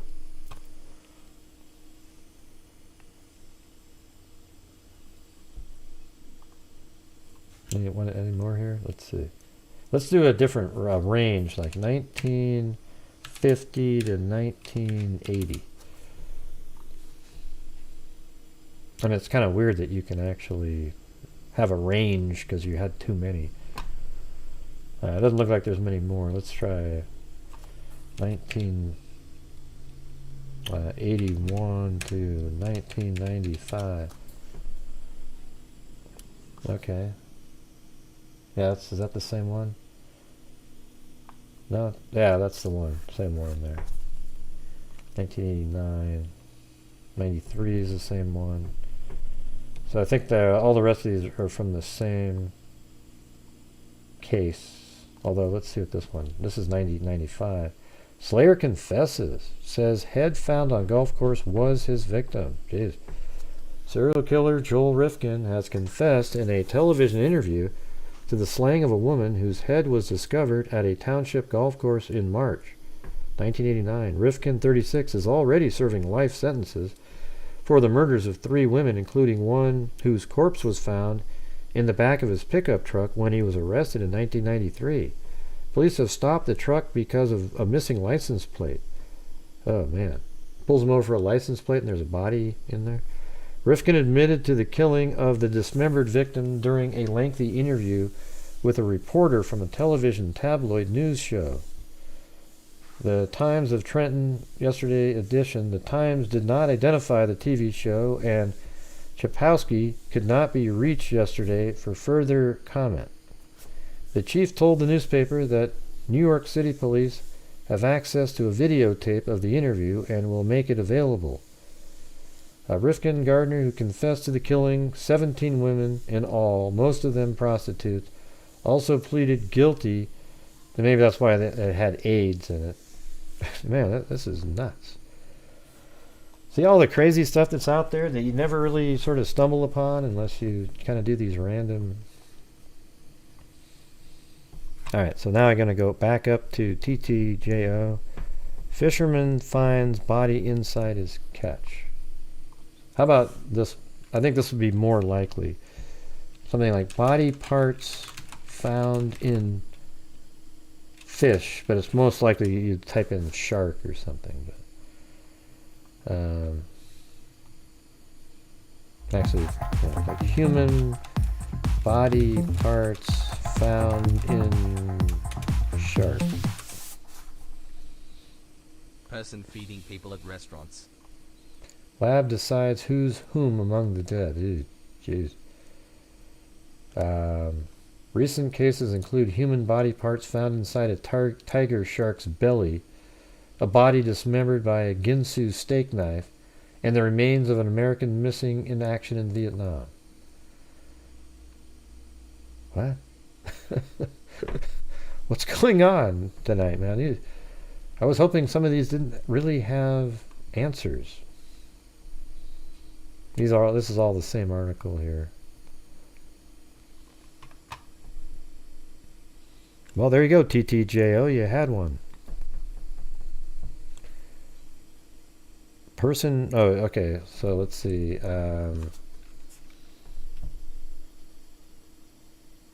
Let's see.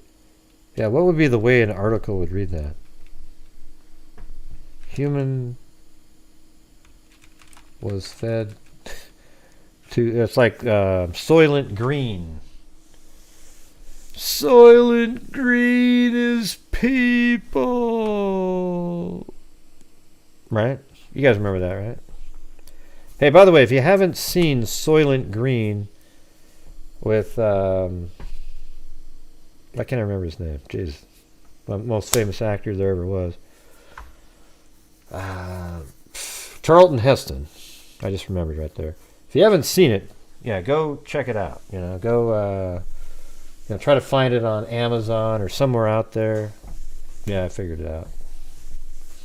I remembered. Yeah, you should watch it. It's crazy. The whole premise of, well, I don't know if it would ruin it for you, but I think you should just go watch it. I think it's like Soylent green. It's a food that people ate.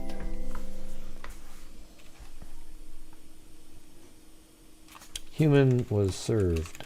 Is that going to work?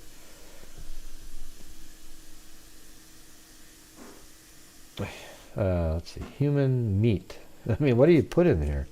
Human flesh was served at restaurant. Is that going to... No. No. Oh, in Beijing, a restaurant served dumplings stuffed with human flesh. Oh, God. How come there's an answer? Why is this tonight? As every single one of you guys is crazy. Now Zozo needs to type in one of her weird-ass things. It'd probably show up tonight. Look at this weird one. Beijing, a restaurant served dumplings stuffed with human flesh, which proved to be a hit with unwitting customers until the practice was exposed, said a newspaper report. That's ridiculous. The dumplings had been served in... Yeah, I don't really want you to anyways. The dumplings had been served in Wang Gong's White Temple restaurant since 1987, said the Hainan Special Zone Daily. Wang's brother, Hui, a crematorium worker, supplied him with flesh hacked from the buttocks and thighs of corpses. Oh, my wife's over here just listening, looking at me going, what the hell are you reading? He ground them up, then mixed the flesh with lots of spices for fear that customers would taste the difference. He billed them as Szechuan-style dumplings. The dumplings were very popular because they were cheap and delicious. The report said the restaurant often sold out But last May, the parents of a young woman killed in a road accident wanted to have a last look at her just as she was to be cremated. On discovering that her buttocks had been removed, they called police. Oh, God. How sick is this? My God, that's just ridiculous. Well, I guess it's all about how you type it in up there.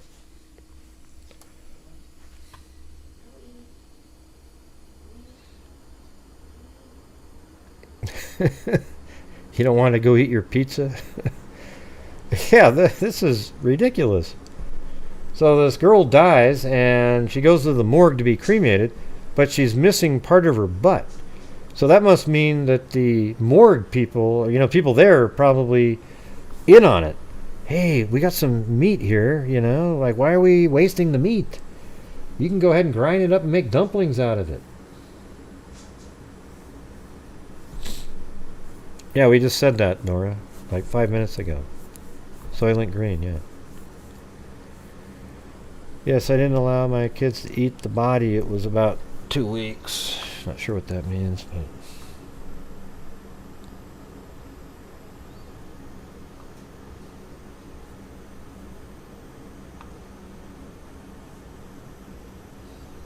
Troublesome alligator found dead in culvert.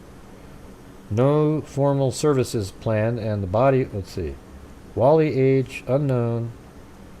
Okay. Humans who survivors include a nearby family of humans who served as wary caretakers, although friends said Wally could pretty well take care of himself if need be. Yeah. China has some pretty disgusting things they do there. I mean, they eat monkeys and dogs and all kinds of... They're just sick. Look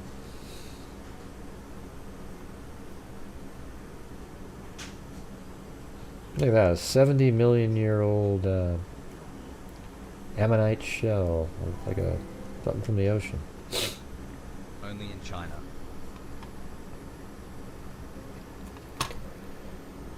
Yeah, anybody else?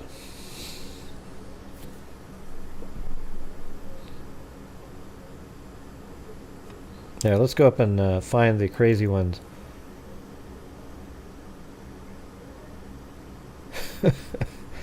Head found on derailed train track. What the hell does that even mean? So there's a derailed train track, and then there's a head found on that one. Let's just try it. What if that worked? Tonight's the night where that might actually come up with something.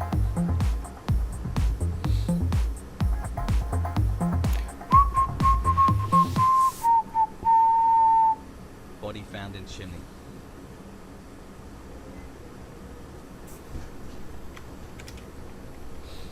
Yeah, there's that one case. What was the name of that case where that kid was found in a chimney?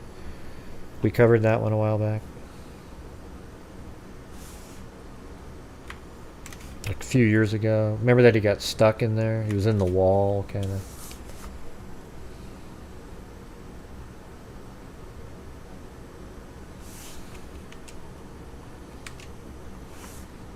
No, nothing came up with head found on derailed train track.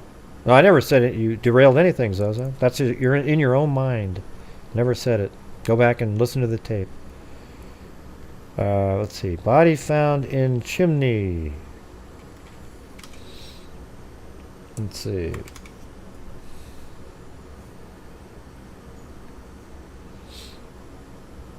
Yeah, that's right. Harley Dilly. That's right. It was just, yeah. There it is. 1988. Man, that newspaper looks kind of recent. The skeletal remains of a body found in a chimney of a Kensington Avenue rooftop on Friday was tentatively identified yesterday as those of Michael J. Hall, 31, a convicted burglar who had been missing for more than a year. Hall, according to the medical examiner's office, was reported missing November 2nd, 1987, after leaving his home on Lippincott Street near East Kensington. Okay, so where was he found? Police discovered the remains after an anonymous phone tip led them to the non-functioning chimney above Bodman's clothing store. Now, would he break into it or something?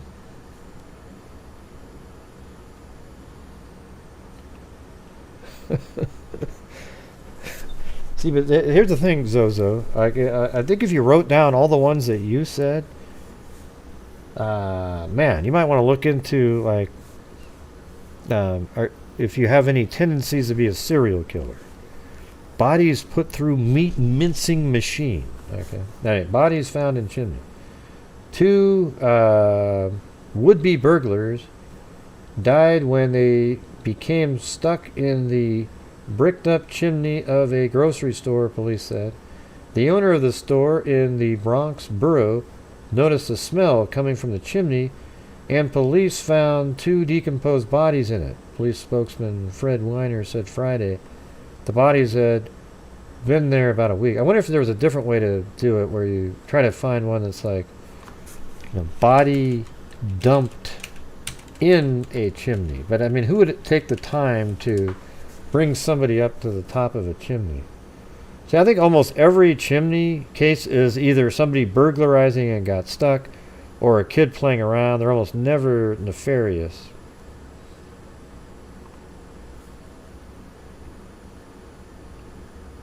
Right? Alright, I'm going to try that one. I might as well just say wood chipper at that point. God, wasn't that just sick that somebody was serving human as dumplings? Yeah, I don't think that one has one. Body found in brewery. Ah, you must be thinking of a specific story, right?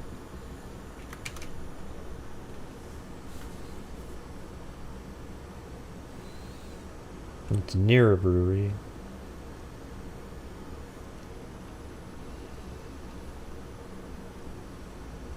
The body was found in Tongue Pond about 12:30 p.m.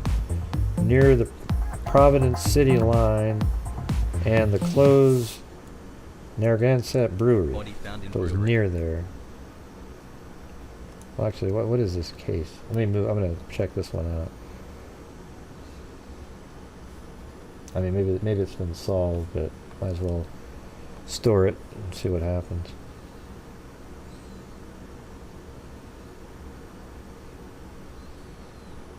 Woman 81 in fire death. Her body was found by a brewery delivery man who, because he could not reply from the house, and went to the rear of the building and let himself in.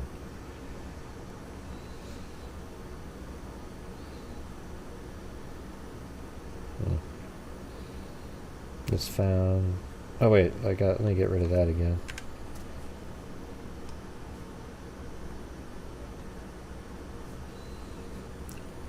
Oh, there we go. Well, it's brewery way back. Body found in brewery dam near Ashland. What's going on with this guy?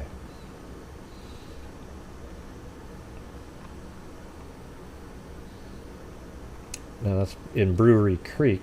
This is 1951. The body of a 3-year-old Bernard Brunette, Mr. and Mrs. Emmeline Brunette of something, was recovered from Brewery Creek this morning by 2 employees of the whole found in baseball dugout. Parent 1 Street and Joseph Cheater, 246 Chapman Street. The body disappeared from the home on October 25th. He was the subject of an intensive search for more than a week by members of the whole fire department. There will be no inquest, so they think it's an accident. I don't know, man. I'd look more into that one. But remember those little kids, that story we did early in the year, he was like 3 or 4, he wandered off, and I never really saw what the update was on that one, but he ended up dying, remember? Yeah, so you would just have to say dugout. You wouldn't need baseball dugout because no other sport has a dugout. So you go body found in dugout. Plus it removes one extra word.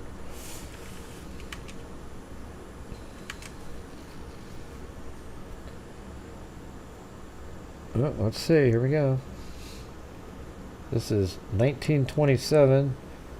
Believe Oregon man slain, body found in dugout underneath his... Did you get the email? Underneath... in dugout? That must, I bet that's a shallow grave in that case. In his lonely shack. Perched on top of the box, the body of Paul Ebner, alleged moonshine operator, was found in a secret dugout underneath his lonely shack here late yesterday. Police believe the aged man was slain and that the body later placed on the box to give an appearance of suicide. A revolver was found on his lap and a rifle by his left side.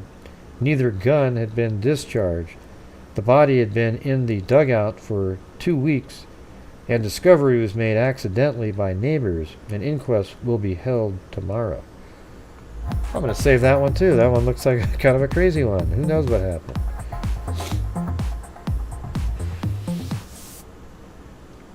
Bodies found in dugout. We found the bodies of both Gary and Ross in the dugout. Had been shot through the head. There, they got to narrow it this one. How about 1970 to 2000?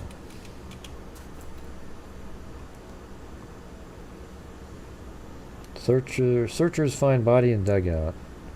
1997. A body found in the dugout in the Stony Plain area Saturday is believed to be that of a mentally disabled man who went missing from a special care home the night before. Searchers found the body about 200 meters north of the Everglades Lodge special care home, where Delois was a resident, said Stony Plain RCMP. Foul play is not suspected. Okay, well, whole bunch of those. How about this one? One last one. Body found in school dugout. A Lafayette man whose body was found in a dugout at Jefferson High School's baseball field was beaten to death Sunday in an apparent robbery. Stephen K. Lammy, 39, died about 2 a.m. at the South Central Lafayette field, according to Tippecanoe County. This must be in Indiana, though. Coroner Martin Avolt, he ruled the early morning death a homicide. Authorities said a 17-year-old Lafayette youth was being held for questioning Sunday evening. Police recovered several items from the teenager that may belong to the victim. Man, you guys are like hitting home runs tonight. I don't think one of them, well, it doesn't seem like many of them have had nothing. Although Zozos were a little bit, didn't have them. Well, dugout is in baseball, you know, that little lower level that people stand in? Right. But that other story, a dugout, must have been like a shallow, a hole dug out by the homeowner there. Bodies found in airport bathroom by Renee.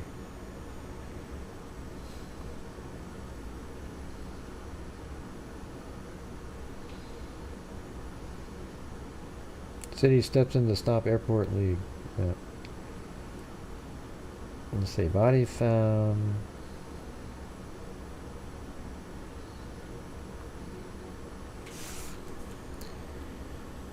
That sounds about right, actually. Let me put quotes around it.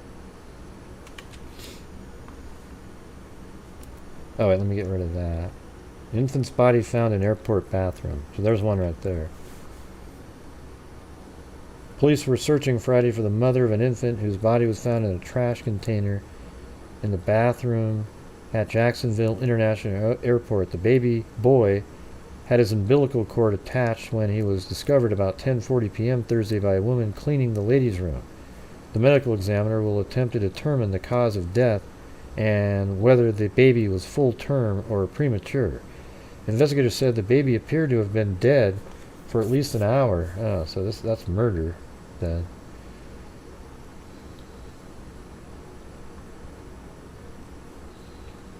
Man's body found in airport bath. There's only 2 out there. Police believe a man whose body was found in a restroom at Los Angeles International Airport committed suicide and had a history of mental illness. So there you go. Oh, that actually had one too, Renee. See there you go. Bodies emerging in waters. You mean like let's see. Like water, like bodies are washing up on shore, something like that. Isn't that weird, some of the stuff that's out there? I mean, like 90% of the stuff you've never seen. And that's why it was so cool, that one Walter R. Hibbert. I should probably do that one again one of these days. That one's, I just hated that one. Because I think he was like, Walter R. Hibbert was something like, it's that story nobody knows about, except here.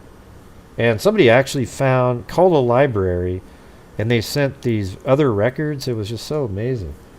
But it was like 1939 or something, and he kills his wife, cut her, she wanted a glass of water, and then he came and stabbed her to death, then he cut her head off, and then he sort of like dismembered her entire body. Then he tried to, it was like in Boston or something like that, and then he goes up, tries to escape in Canada, then he goes, screw it, and he turns himself in.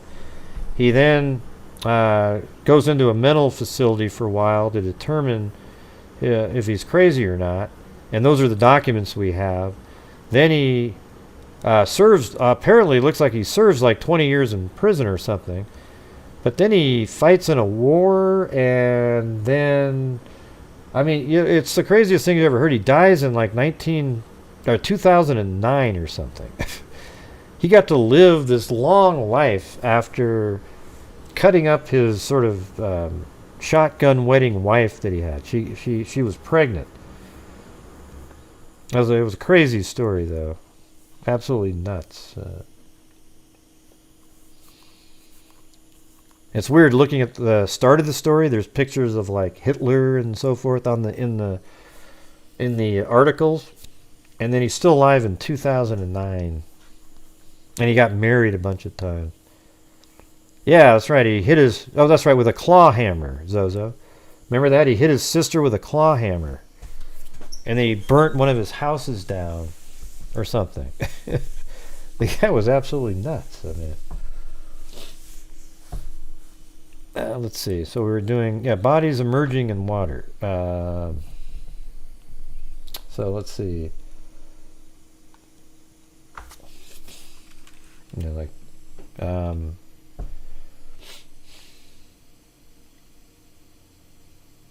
don't know how to word that. Something like murdered bodies wash. That doesn't make any sense. Ashore.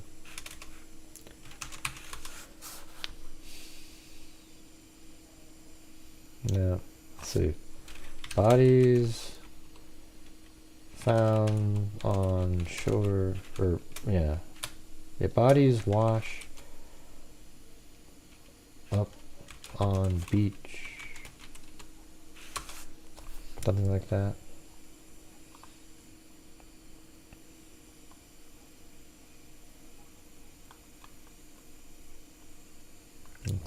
Oh, don't you just think those pictures are so much better back then than some of the stuff they have now? The photographs.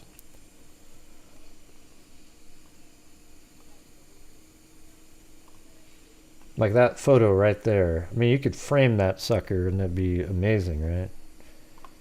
Look at that.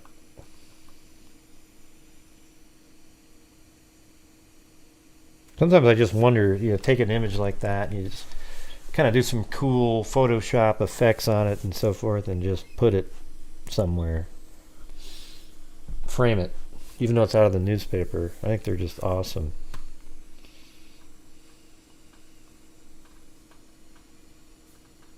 Like bodies start popping up.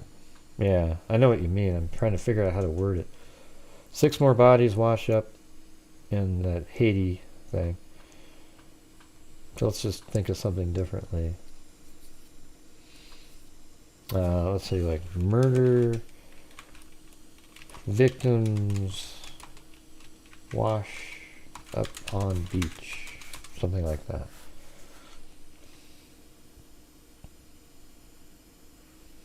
And there's probably a way to word it where it would work, I think.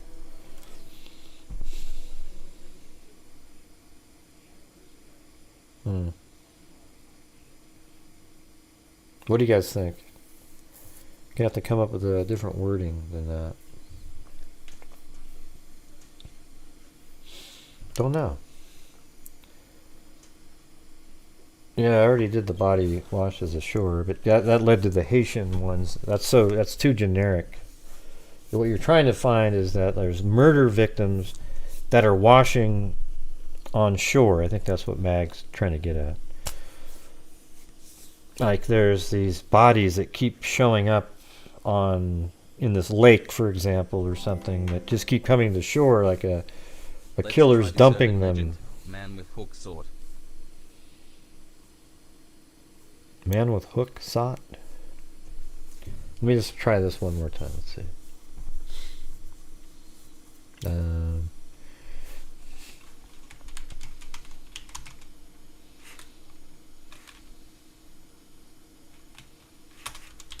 Maybe something like killer dumping bodies in lake. Is that gonna do something?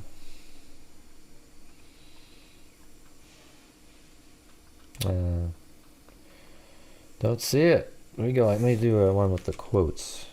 It has to be in that order in an article. No. Well, I gave it a shot there, Mag.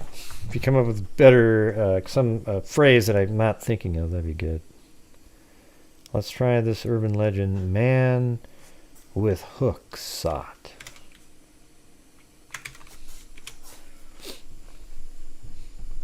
Huh? Right there. A 34-year-old man was hit by another man with a metal hook for an arm. It's not even an urban legend. It's real. In the 1700 block, every single one of these things are showing up in here. This is ridiculous. Yeah, I mean, I like doing these because you come up with these stories that I can go look at later. Plus, it helps the channel out too. You know, it's like a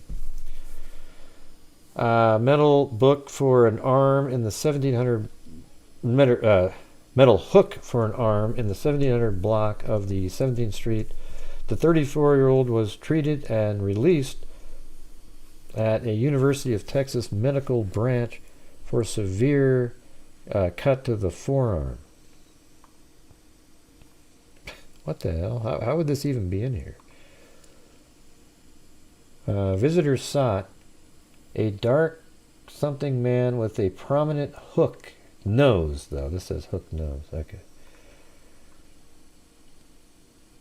Isn't that weird that it actually showed up exactly what you typed?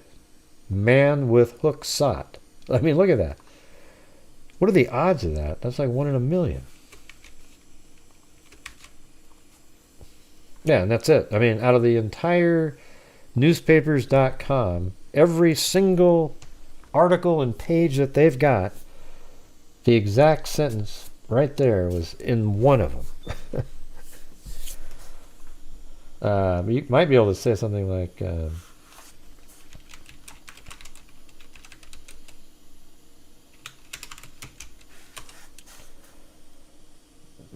because here's one right here.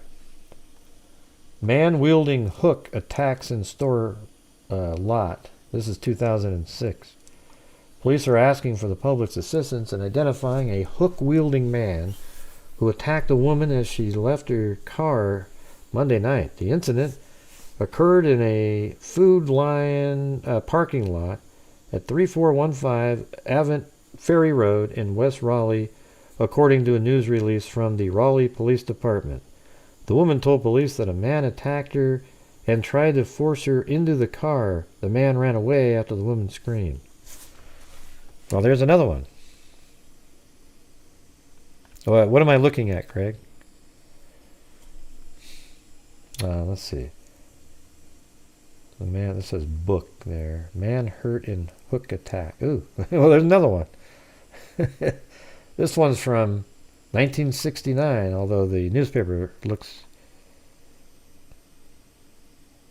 I don't even know what you guys are talking about. Just, if you have a case idea, you just email it to me. You don't need to keep interrupting about something. Man hurt in hook attack. A 5-inch bail hook was embedded in a man's head during a fight outside a public house last night.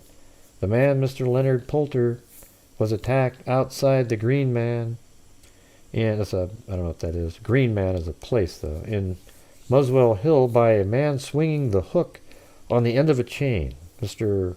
Poulter, 21, of Trinder Road, Edmonton, was taken unconscious to a hospital and transferred to the neurosurgical department. Man.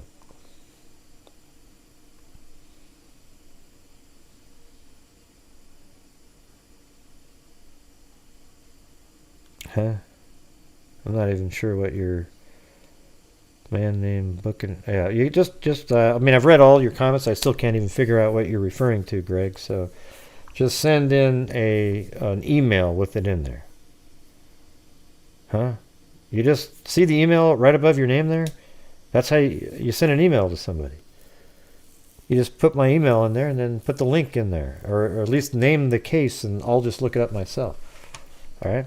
Just, you know how you send emails to people? Alright. That's it. So we got through everybody? That was so crazy, Valerie. I think that one is pretty nuts that you landed on exactly the exact term. I mean, what are the odds of that? Man with hook sought.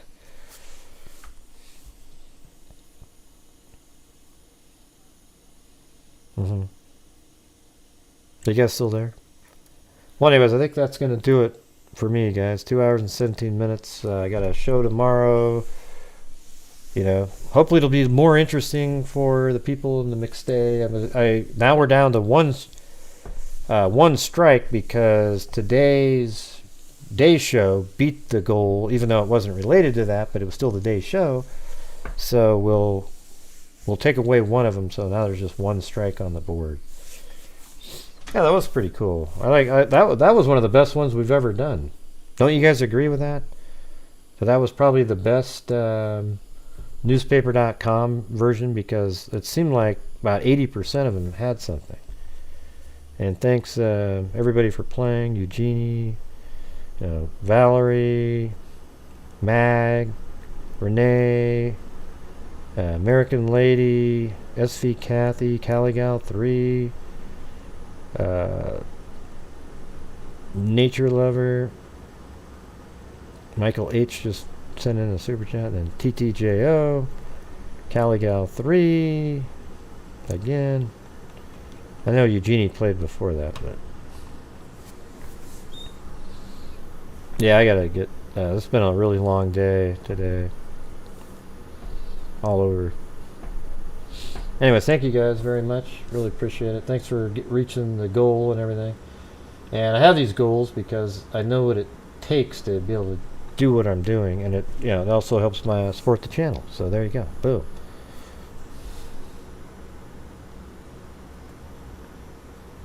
And so I'll just thank everybody on here. So Jessica Schubach, Caligal 3, Alley Cake, Mag, and Caligal 3 was a cat eye, and then Tracy Seamer, Eugenie, Pebs W, Wendy Woobles, and then Tracy Seamer, Deco Trash. Should I give out more memberships again? I think I could do that. Traveling Teresa, Tracy Seamer, Nope, Kami, Mickey Duff, Regina Carter, Slim 74, Sandy Shirley, Slim 74, American Lady, Eugenie with the gift.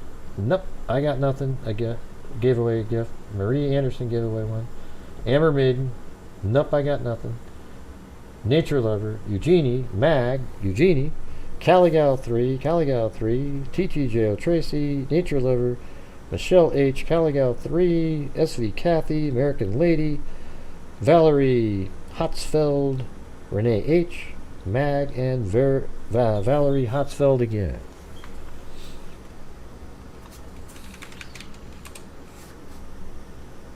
Alright, let me go out to the show. Right. You can hear the in the background, right? Because the air conditioning is going.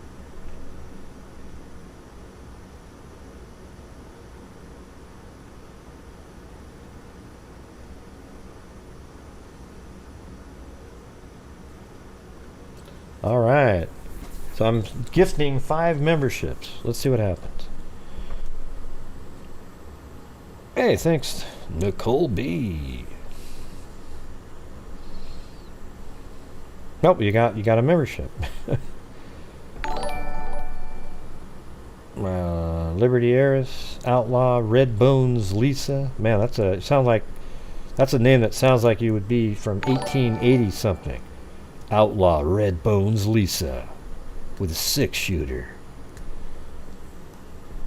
Yeah, so we got Valerie. Let's see, Nicole B, Jessica Terry, Creative Cups, Liberty Heiress, Outlaw Redbone Lisa, and Tracy Noel, or Noel maybe. All right. Well, thank you guys. I really appreciate it, and we'll see you guys tomorrow. I don't think I'm going to be covering, unless there's like a breaking news where it kind of breaks down what actually happened in the submersible. I'd probably just get on to something. Well, tomorrow night, though, I'm going to likely have on Drew Collins from the Lyric and Elizabeth case. He's going to talk about it, come in and do the timeline, and we'll have a map on. And then maybe what we'll do is then after he comes on, we'll create a community post with questions, and then he'll come back on again another time and answer those questions. Because that case is just like Abby and Libby. It just doesn't have any. It just doesn't have the. It was just unfortunate. I think the thing is, Lyric and Elizabeth case, I think it was 2012, if I remember right, was prior to sort of the true crime wave, and didn't really get any. If it happened like 2 years ago or right now, it would be huge. It would be everybody would be talking about it, trying to figure it out. It just never really got the momentum for some reason, but it's got some similarities to the Delphi case for sure. Both bodies found by a river, 2 younger girls, quite a bit younger than Abby and Libby, but it's just weird story. Yeah, I mean, who knows if they're not, still, because you still, my whole mindset, I don't know about you, but isn't your mindset totally different now, knowing how pervasive the child pornography rings are, and then you start wondering a little bit more about some of these other cases. And another eye-opener was that one, remember the one we did on the island off of Michigan there? I mean, really? This shit's been going on for a long time, just sort of hidden. Yeah, I mean, it's not close, but, it's like 200 or 300 miles away. But it doesn't have to be related like it's the same killer. But what if it's related with the similar network of pedophile, sex offender types? You know what I mean? Like that type of connection.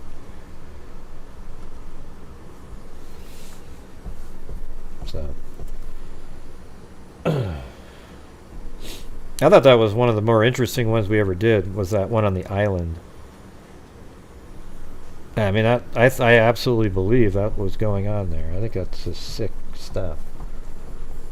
So anyways, thank you guys very much for being here. Thank you for your generosity. Thank you, mods, for all you guys do. Yeah, especially the last 3 nights in a row with all the crazy people that just show up and having to handle them. All right, so thank you guys. You guys are awesome. And yeah, thank you guys very much for keeping the channel going and thriving. We're kicking ass out there. And I think we picked up our 11th DNA case coming up. That one's a murder from, I think, 1970 something. I'm going to go. I have to ask what I can share. I have these documents related to it. It's pretty interesting. They're not sure if it's a man or a woman. It's really strange. So I guess we'll be figuring all that out too. The clothing doesn't match, so it could be like a cross-dresser or a transgender person. Basically, don't you? I think transgenders are exactly what cross-dressers used to be, right? That's what it seems like. Because it's like they feel more comfortable, I guess. All right. Anyways, that's going to be an interesting one, but it's a homicide case from a long time ago, and her name, or he, or her, or him, whatever the hell you want to call it, how to refer to it, they need to have their name back like everybody else. All right. So again, everybody, thank you for being here. Sad news on the submersible. You know, I think everybody kind of knew that, but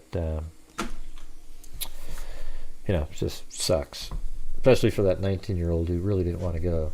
So thank you. We'll see you tomorrow, and as I always say, everybody, until next time, be safe out there.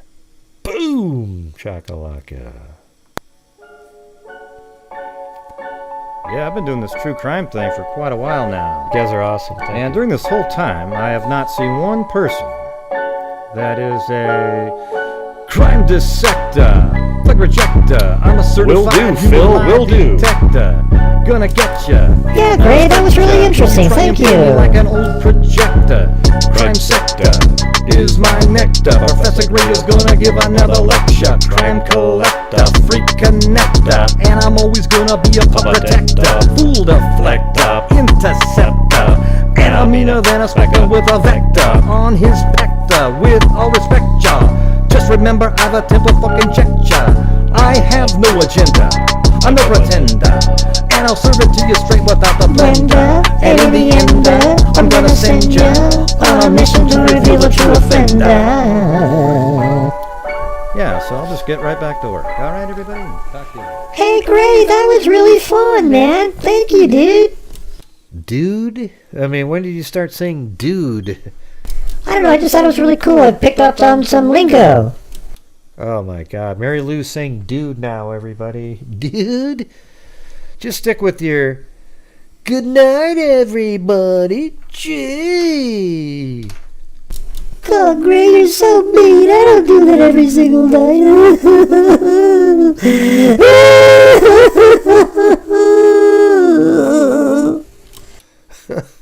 You do too say that every single night.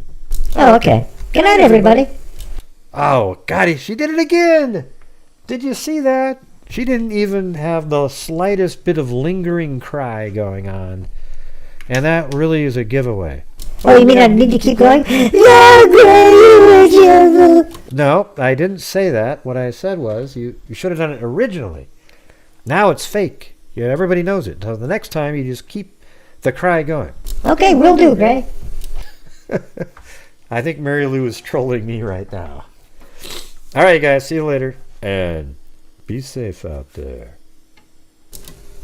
Good night, everybody. Gee. Hey, John Boy, that's what I'm supposed to say. But you didn't say it, so I thought I would. Maybe people will like me more. You know, they don't really talk to me anymore, but if I say good night, gee, maybe they'll like me more. Yeah, I really doubt that, John Boy. I really doubt that. Yeah, me too. I do too. All right. See you guys later.